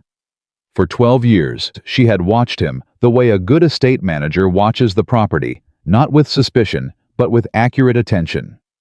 And what she had observed over 12 years and 12 crises was a man who felt things genuinely in the hard moments, and then, as the hard moments receded, returned to the comfortable default of not looking. She was not willing to bet another 12 years on this particular moment's version of him. "I have a life here," she said. "A small one. But it's mine in a way that nothing at Prescott Manor ever fully was." She looked around the schoolroom. "These children learn things here. Real things. And I teach them without managing anyone's comfort or protecting anyone's dignity or making sure the floor holds. I just teach." She looked back at him. "That's what I have now. I'm not trading it." Samuel stood in the schoolroom and felt the full weight of what he had made and unmade and could not remake. He had come to Wiltshire believing somewhere beneath the guilt and the grief that the right words existed. That if he arrived with sufficient understanding, sufficient remorse, sufficient evidence of genuine change, there would be a version of this conversation where she came back. Where the 12 envelopes became not an ending, but the beginning of something rebuilt. He understood now that he had been wrong. Not because she was punishing him, because she was simply done. The love had not vanished. He could see that it could see it in the careful way she looked at him, the way she had heard him out completely rather than dismissing him. But love and choice are different things, and Susan Carter Prescott had always been above everything else, a woman who understood the difference between them. She had chosen him once for 12 years. She was choosing herself now. He picked up his hat from the bench where he'd set it. He looked at her one more time. "The children," he said. "In the village. Are they? Do you need anything for the school fund's materials?" Something shifted in her face. "Jonathan Reed is handling a small endowment," she said quietly. "I've arranged it myself." Of course she had. He nodded. At the door he stopped. He didn't turn around. "That line in the letter," he said, "about the greatest debt, the one that wasn't written on paper." She waited. "I'm going to spend the rest of my life paying it," he said. "Not to you. You don't need anything from me. But paying it forward, I suppose. I don't know yet what that looks like exactly. But I know I owe something large, to people who will never know they're being paid." He heard her draw a breath behind him. "That," she said softly, "would be a very good use of the rest of your life." He walked out of the schoolhouse into the cold November air. He did not look back. He mounted his horse. He sat there for a moment on the lane outside the schoolhouse, and he listened. Through the stone walls, through the open door, he heard Susan's voice again. Already she was calling the children back in, and already her voice had recovered that quality, that fuller, freer quality he had heard when he first arrived, and she hadn't known he was listening. She was reading to them again. He rode away. He rode back toward Prescott Manor for 2 days, and somewhere along that road, something crystallized in him that had been moving and shifting and finding its shape since the night he read 12 envelopes in the study. It was not a comfortable feeling. It was not the feeling of a man who has been forgiven and can now move forward lightly. It was heavier than that. It was the feeling of a man who has been given against all reasonable expectation, a complete and accurate accounting of a debt he can never repay to the person he owes it to, and has now to decide what to do with that.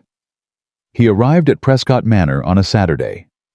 Charlotte was in the drawing room. She heard his horse on the gravel and came to the entrance hall, and she looked at his face and knew. She was a perceptive woman. He had always credited that even now. She looked at his face, and she knew in the first 3 seconds that Wiltshire had not gone the way she'd feared he might want it to go, and also that it had not restored to her the man who'd left 4 days ago. Whatever Samuel Prescott had ridden out to Wiltshire, as he had not returned as that. "She won't come back," Charlotte said. Not a question. No. A pause. And he looked at her. He looked at her with the new uncomfortable honesty of a man who has just spent 2 days alone with an accurate picture of himself and is still adjusting to the view. "I think you should make arrangements to return to your family," he said. "I think this," he gestured between them, "is not what either of us actually wants. I think I wanted a distraction, and you wanted a position, and neither of us was honest about that, and I am sorry for my part in it." Charlotte looked at him. For a moment something real moved across her face, something beneath the calculation and the social performance, something younger and more uncertain. "She's a remarkable woman," Charlotte said. Not generously exactly, but honestly. "Yes," Samuel said. "She is." Charlotte left Prescott Manor within the week. She did not make a scene. She was. Samuel reflected a more dignified woman in departure than he had given her credit for. She packed her things, she arranged her own carriage, she said goodbye to Mrs. Hollis with a politeness that cost her something visibly, but that she paid anyway. She paused at the door. "For what it's worth," she said without looking back at him. "I knew from the first week that I was living in someone else's house. I just didn't admit it." Then she was gone. Mrs. Hollis appeared at Samuel's elbow approximately 30 seconds after the carriage disappeared. "Sir?" "Mrs. Hollis. The kitchen accounts need attention." "I know. And there's the matter of the Pendleton correspondence. Mr. Reed has left 3 messages." "I know. And the east pasture drainage. Thomas wanted me to tell you the second phase needs approval before the ground." "Mrs. Hollis." Samuel turned to face her. "I know. I know all of it. And I am going to need you to teach me properly all of it, because it turns out I've been living in this house for 12 years, and I don't actually know how it works." Mrs. Hollis looked at him. Her expression did something complicated. "Yes, sir," she said. "I can do that." She paused. It'll take some time. I have time. Mrs. Prescott. She stopped herself. Say it. Mrs. Prescott used to start at 6 in the morning, she said. Most days, sometimes earlier. Samuel nodded. Then we start at 6. Something shifted in Mrs. Hollis's face, some long-held tension releasing just slightly at the edges. I'll have coffee ready, she said. The work was harder than Samuel had imagined. Not the individual tasks, any single thing addressed alone was manageable. But the totality of it. The unending, overlapping, never-completed nature of maintaining an estate with any real competence. The way that addressing one thing revealed two others. The way that the Pendleton situation connected to the mill accounts, which connected to the tenant lease structure, which connected to a drainage issue Thomas had flagged 18 months ago, and that had been quietly waiting for someone with sufficient oversight of the whole picture to recognize its significance. He had lived inside this machine for 12 years, and he had never seen the machine. He had seen only the comfortable life it produced. 3 weeks after Charlotte's departure, Samuel sat down with Reed and laid out what he intended to do. It was not a short meeting. Reed took notes. At certain points, Reed looked up from his notes with an expression that had stopped being professionally neutral and become something closer to genuine. The Hartley and Pendleton tenants, Samuel said. I want to review every agreement Susan restructured and ensure the terms are fair. Not legal. Fair. There's apparently a difference that I've been unaware of. Reed wrote. The eastern parcel, the 40 acres. There's a record in the 1809 envelope of a woman who held the original claim before Croft acquired it. A Mrs. Davies. Can we trace whether she or her family? I'll look into it, Reed said. And the school. Samuel paused. Susan's school in Wiltshire. The endowment she's arranged, I want to supplement it. Anonymously. I don't want her to know it's from me. Reed looked up. She'll figure it out, he said. Probably, Samuel said. She figures most things out, but I don't want her to feel obligated or managed. It's not a gesture for her benefit, it's for mine. Reed studied him. There's also, Samuel continued, the matter of the charitable works. The 1813 envelope referenced a school in the village she'd been quietly funding from the household accounts. The 1815 referenced a widow's fund she'd established through the parish. I want to find every one of those and put my name on it publicly, not beside hers, instead of hiding hers. Reed set down his pen. Samuel. He used the given name. You understand she's not coming back. I know. This isn't these things won't bring her back. I know that too. Samuel met his eyes. That's not why I'm doing them.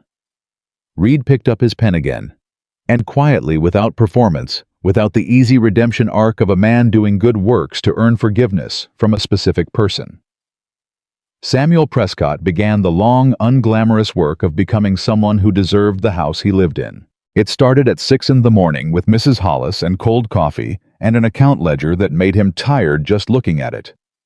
It continued through November and into December, through the grinding winter months, where the estate demanded constant attention and offered nothing romantic about the process. Thomas taught him about the land, what each parcel produced and why, which tenants were reliable and which needed careful management, where the drainage was good and where it would fail again without maintenance. He taught him these things with the patient, practical precision of a man who had been waiting 23 years for someone in the main house to want to learn them. Mrs. Hollis taught him about the household, the accounts, the provisioning, the staff's individual situations and needs, and the invisible 1,000 decisions that kept 23 people working in functional, humane conditions. She taught him that the kitchen maid who'd been missing Thursdays had a sick mother in the village and had been adjusting her schedule to cover it, which Susan had known and accommodated, and never made official, because making it official would have embarrassed the girl. He gave the kitchen maid Thursdays. He didn't announce it. He just did it. He read the 12 envelopes again in December alone in the study. He read them differently the second time, not with the initial shock of discovery, but with the slower, more thorough attention of someone trying to understand not just what had been done, but how.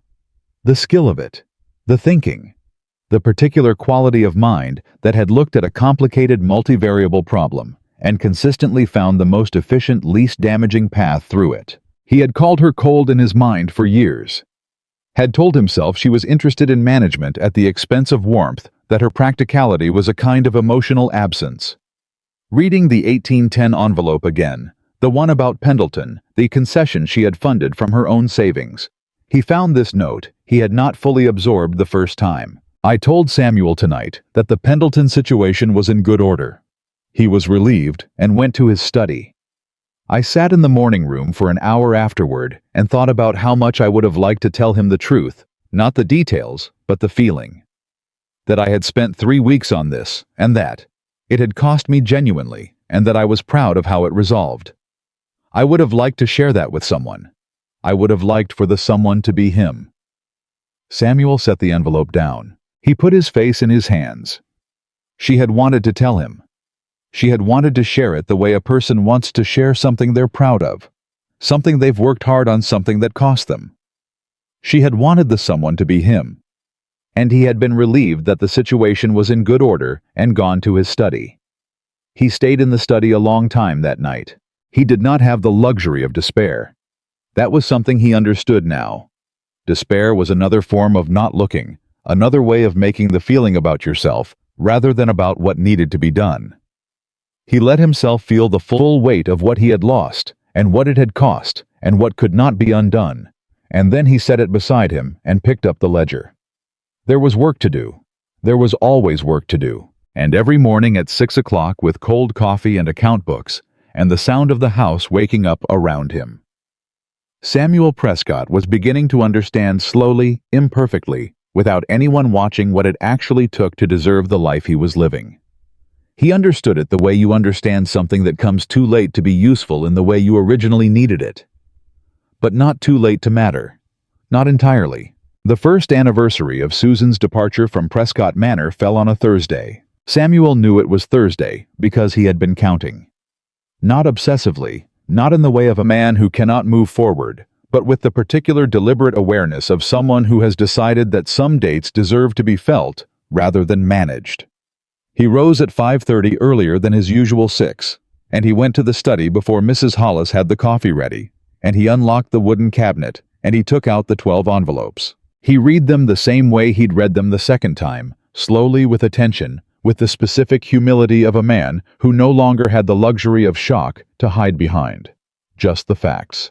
Just Susan's careful handwriting. Just 12 years of a woman choosing over and over to hold things together for a man who had not understood what holding things together cost.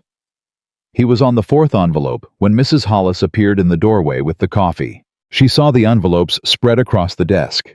She said nothing.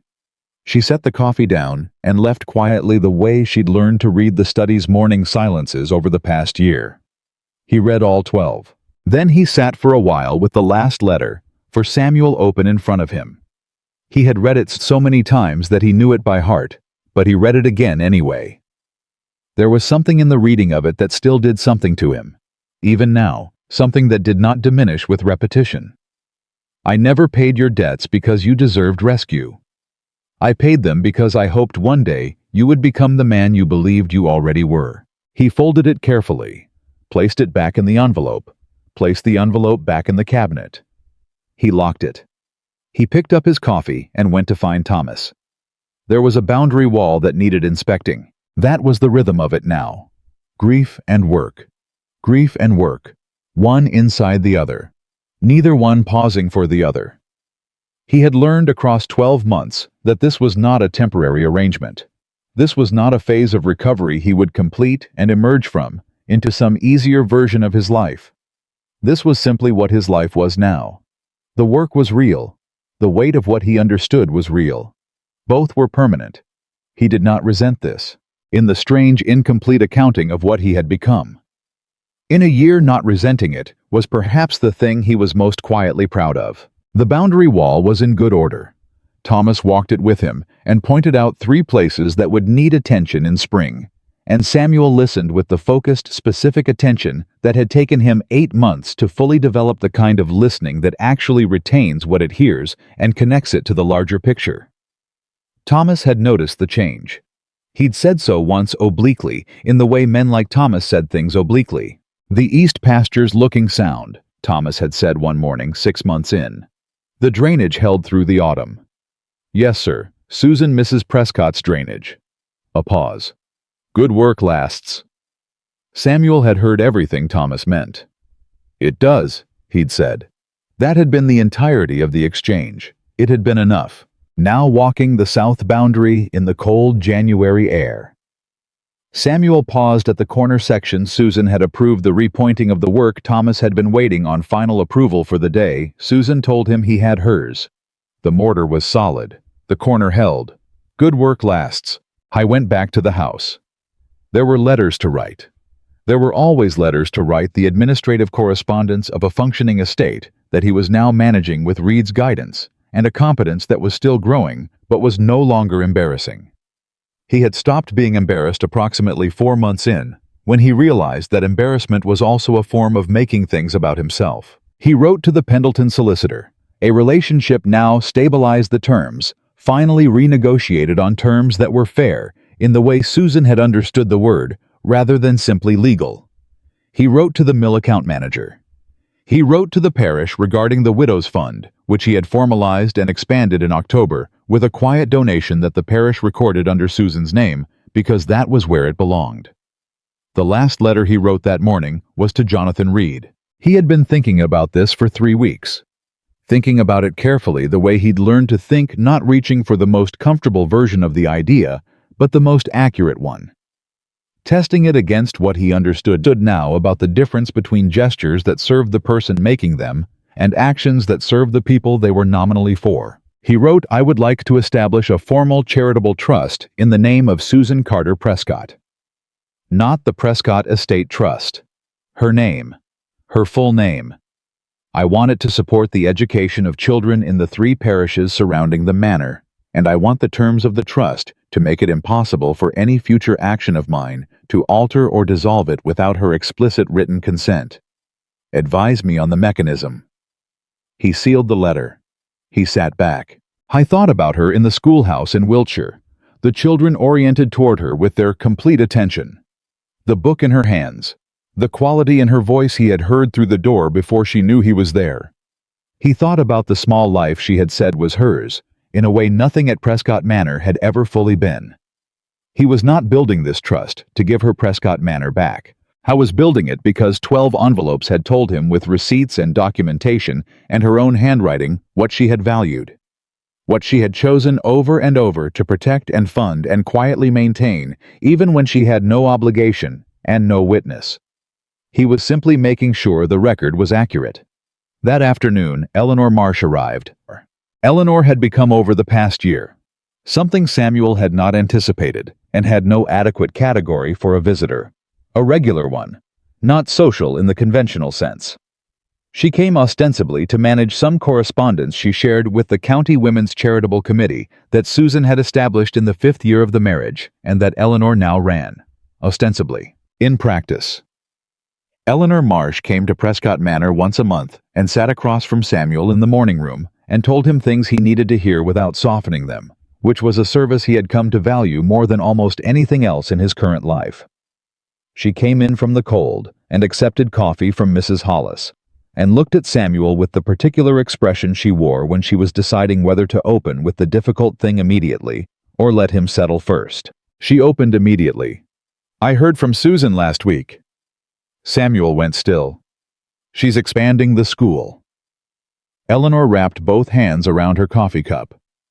She's taken on 2 more children, a brother and sister from the Marsh farm. Their father died in autumn. She's not charging the family. He said nothing. She also, Eleanor continued, watching him carefully, mentioned that someone has been supplementing her school's endowment, anonymously. She's fairly certain she knows who it is. Samuel looked at the window. She said to tell you.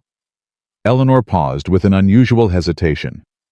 She said to tell you that the children's names are William and Clara. William is 9. Clara is 7. Clara cannot sit still for longer than 4 minutes, but she reads 3 years above her age, and Susan finds this combination entirely charming.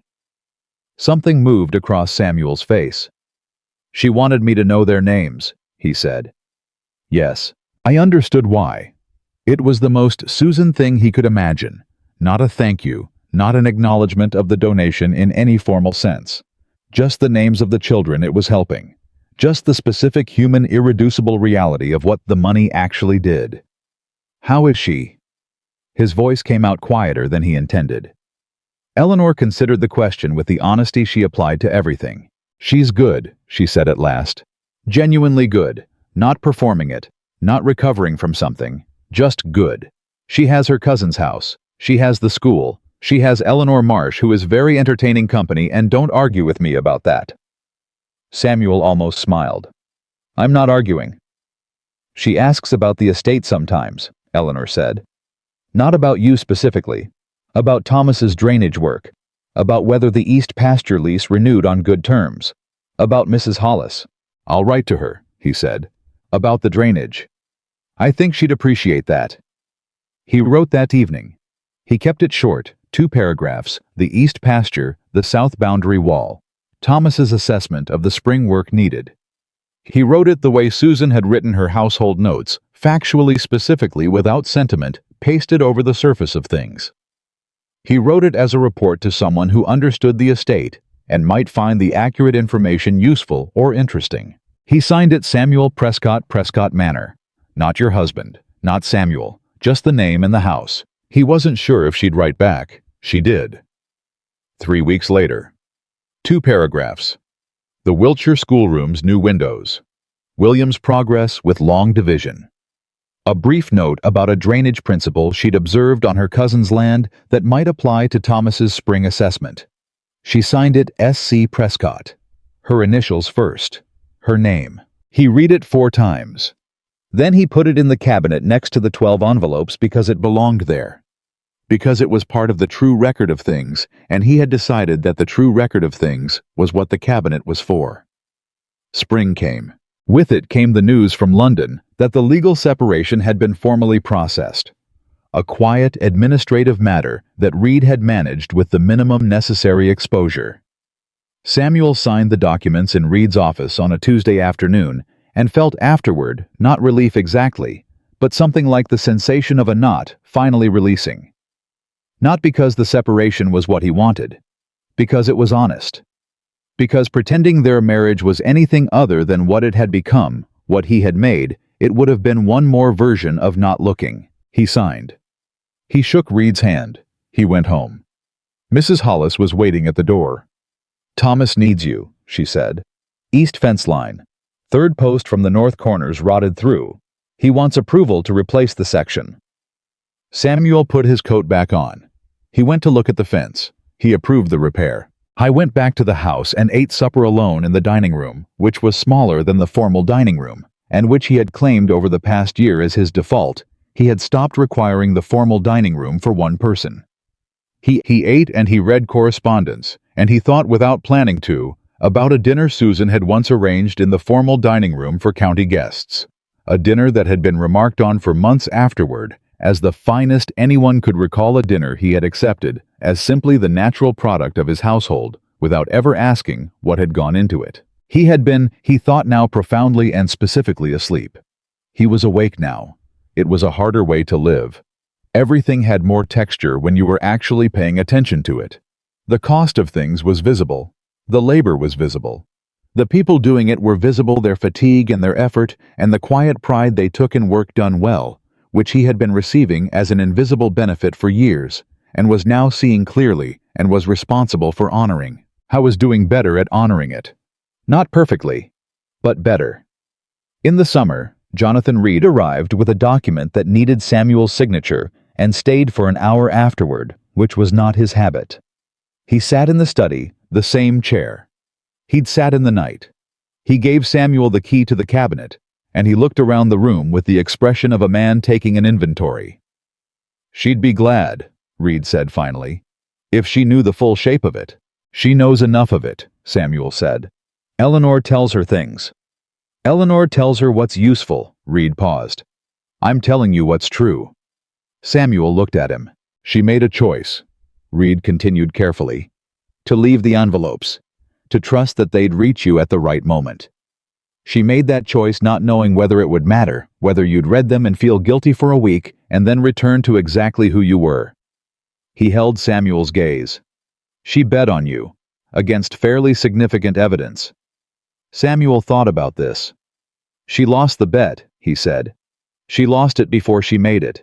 She left. She lost the marriage, Reed said. That's not the same thing as losing the bet. Something in the room shifted. The trust, Reed continued. The tenant reviews. The drainage work. The parish fund. The school in Wiltshire that now has windows and a second teacher. The kitchen maid with her Thursdays. He stopped. I've known you for 15 years, Samuel. The man who gave the order about the master bedchamber would not have known the kitchen maid's name. Samuel was quiet for a moment. I still don't deserve credit for it, he said. It's too late to deserve credit. Susan saved 12 things and got removed from her own bedchamber. There's no version of what I do now that balances that. No, Reed agreed. There isn't. I know. But you're doing it anyway. Yes. Reed stood up. He retrieved his hat from the hook near the door. At the threshold he paused. She wrote to me last month, he said, without turning. She asked how you were managing the Pendleton accounts. Samuel said nothing. I told her you'd renegotiated the terms and that Pendleton had remarkably agreed to them. Reed turned enough to look at him sideways. She wrote back one line. He produced a folded note from his coat pocket and held it out. Samuel crossed the room, took it, opened it. 4 words in Susan's handwriting. Good. That took work. He stood holding the note. Good. That took work. Not forgiveness. Not warmth. Not the reopening of anything that had been closed.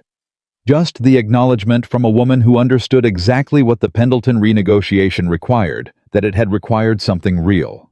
That he had done a hard thing. That she had noticed. It was the smallest possible thing. It meant more to him than almost anything anyone had said to him in the past year. He folded the note carefully. He put it in the cabinet, next to the 12 envelopes, next to the letter she'd written for Samuel, next to the 2 paragraphs about Wiltshire drainage and William's long division, the true record of things. The 3rd anniversary came without Samuel planning a ceremony around it. He read the envelopes, same as always, on the Thursday morning. He wrote to the parish. He walked the east pasture with Thomas. He approved a repair to the mill accounts that he had identified himself, which Thomas had noted with a satisfaction he didn't bother to conceal. What was different about the 3rd anniversary was Eleanor Marsh, who arrived at noon with a letter she said Susan had sent specifically for this occasion, and specifically for Samuel, and who sat in the morning room and watched him open it with an expression that contained for the first time in 3 years something other than guarded assessment, something closer to hope. He opened the letter. It was longer than anything Susan had written to him before, 2 full pages in her careful handwriting, and it began without salutation in the direct economical way she had of starting things. I've been thinking about what I said to you at the schoolhouse, that you were not yet the right man.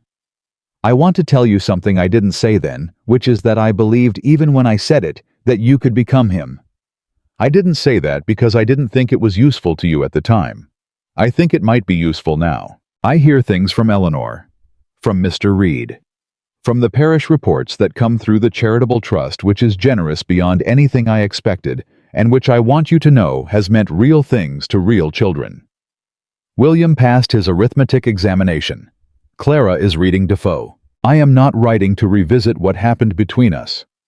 I am writing because I think you deserve to know that the accounting is not entirely loss, that what you are doing now is real, and that it registers as real to the people it reaches, and that I am glad you are doing it. I am also writing because 3 years is long enough for honesty.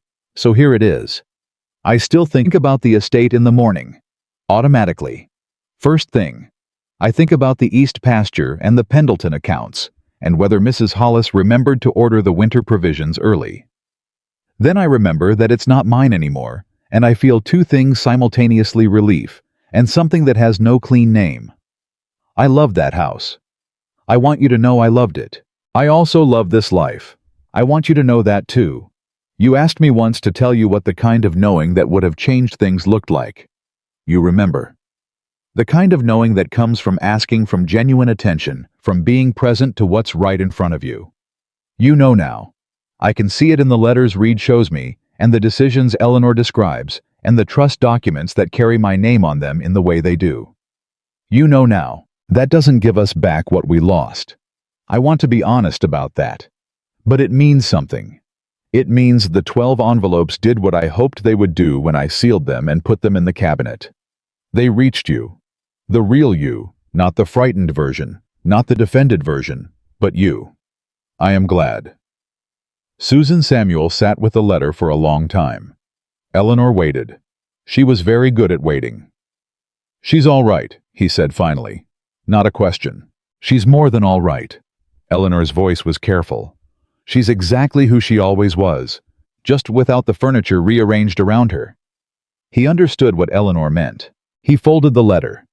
He would put it in the cabinet same as the others in the true record of things. But first, he sat with it in his hands and let himself feel completely and without any available defense what it was to receive absolution from someone who had every reason to withhold it and was choosing freely to offer it anyway. Not forgiveness of what had happened. She had been clear about that, and he respected the clarity. Something else. The acknowledgement that he was trying. That the trying was real. That it registered. That was what Susan Carter Prescott had decided from her life in Wiltshire, with its good windows, and its 2 new children, and its mornings that were fully hers to give him. It was, he thought, far more than he deserved. He was going to spend the rest of his life making sure it wasn't wasted. Every year after that, on the Thursday anniversary of her departure, Samuel Prescott unlocked the wooden cabinet. He read the 12 envelopes, the receipts and the notes, and the 1814 entry about the horse and the final letter that he had memorized so completely he no longer needed to look at the page to read it. He read them not because the information changed, but because he had decided that some truths require renewal, that some debts cannot be paid, but can be honored year after year in the specific and unglamorous work of becoming someone who would not contract them again. He read them, and then he got up and went to work on the estate, on the trust, on the 100 small and large decisions of maintaining something carefully, of seeing what was actually there rather than what was comfortable to assume. He read them the year the mill finally turned a genuine profit for the first time since his father's tenure. He read them the year Susan's William, from the Wiltshire School, wrote to him directly, to say that he had won a scholarship to a grammar school in Bath, and that Mrs. Prescott had asked him to write because she said Mr. Prescott would want to know. He read them the year Thomas retired and named his replacement himself, a young man from the village he'd been training for 2 years, which was the kind of institutional continuity Susan had always understood the estate needed, and that Samuel now understood too. He read them in the years when things went wrong, when accounts ran difficult, when tenants disputed terms, when the east fence needed replacing entirely, and the estimate was staggering, and on those mornings the envelopes did what they had always done. They reminded him that hard things were manageable if you were actually paying attention. They reminded him that the floor you stand on is only as solid as the work someone has put into it. They reminded him to put in the work. In the last year of his life, when Samuel Prescott was an old man with account books he could read as fluently as he'd once read, nothing at all. He was asked by a young nephew, a boy of 20, visiting the estate with ambitions about one day managing a property of his own, what had taught him most about running an estate well. Samuel thought about the question for a long moment. I thought about 12 envelopes and a wooden cabinet and a woman reading to children through an open door in November. He thought about Thursdays and coffee and Thomas's drainage, and Mrs. Hollis teaching him things she'd waited 20 years for someone to ask her to teach. Someone showed me the true cost of things, he said, long after I should have asked to see it, but they showed me anyway. The nephew waited for more. And, he said, and I spent the rest of my life making sure I knew the cost before I spent it. Samuel looked at him steadily. That's all it is. That's the whole thing. You pay attention to what things actually cost and who is actually paying. You ask. You learn. You don't confuse comfort with competence, and you don't mistake silence for contentment. The nephew nodded the slightly distracted nod of a young man filing information he doesn't yet understand he'll need. Samuel didn't press it. Understanding he had learned could not be delivered. It had to arrive. It arrived when the 12 envelopes were open on your desk, and Susan Carter Prescott's handwriting was telling you with receipts exactly what you had been living on without knowing it. He hoped the boy would get there without the envelopes. He suspected most people didn't. That same year, the charitable trust in Susan Carter Prescott's name funded the education of 43 children across 3 parishes. The trust documents filed in Reed's office, and with the county court bore her full name, not as the wife of Samuel Prescott, not as Mrs. Prescott of Prescott Manor, but as Susan Carter Prescott founder, and named beneficiary of record, whose purpose and intention the trust existed to honor in perpetuity. She was still alive in Wiltshire. She was 63 years old, and she still rose before the household, and she still thought about the east pasture. First thing in the morning before remembering it wasn't hers anymore, and she still felt 2 things simultaneously, and one of them still had no clean name. She also still taught. Clara. Her Clara, the 7-year-old who couldn't sit still. The one who read Defoe at 7 was 23 now and teaching at the school herself, which Susan considered the finest thing she had ever had a hand in producing. On the Thursday morning that the trust documents were formally filed, and Reed sent her a copy. Susan sat in her chair by the window. Not the green room at Prescott Manor, her own chair in her own house, with her own morning light, and she read the document. She read the full name at the top, the Susan Carter Prescott Educational Trust. She sat with it for a long time. She thought about a wooden cabinet in a study she would never walk into again. She thought about 12 envelopes she had sealed with the hope that they would find the right moment. She thought about a man who had once stood in front of a fireplace and ordered her removed from her own bedchamber, and who had spent every year since then proving in the quiet and unglamorous and unwitnessed way of real things that he was capable of becoming someone else. She thought about what she had written to him 3 years after leaving. The accounting is not entirely loss, and she knew it was true. She had not gone back. She would not go back. The life in Wiltshire was hers fully and completely, in a way that mattered, and she was not willing to trade it for anything Prescott Manor could offer. But she was glad. That was the true word for it. Not grateful gratitude implied debt, and she was done with debt. Not forgiven forgiveness implied a wound still tender, and that was not what she carried anymore. Just glad. Glad that the envelopes had done their work. Glad that the man who had once stood at a fireplace not looking at her had learned finally to look. Glad that 43 children were reading in 3 parishes because of a trust that carried her name in the place it belonged at the top, as the origin, as the point from which everything else proceeded. Glad that the record was accurate. She set the document down. She picked up her book. The Greatest Debt Samuel Prescott had ever carried was never written in any of the 12 envelopes. It was not recorded in any ledger or receipt or legal document.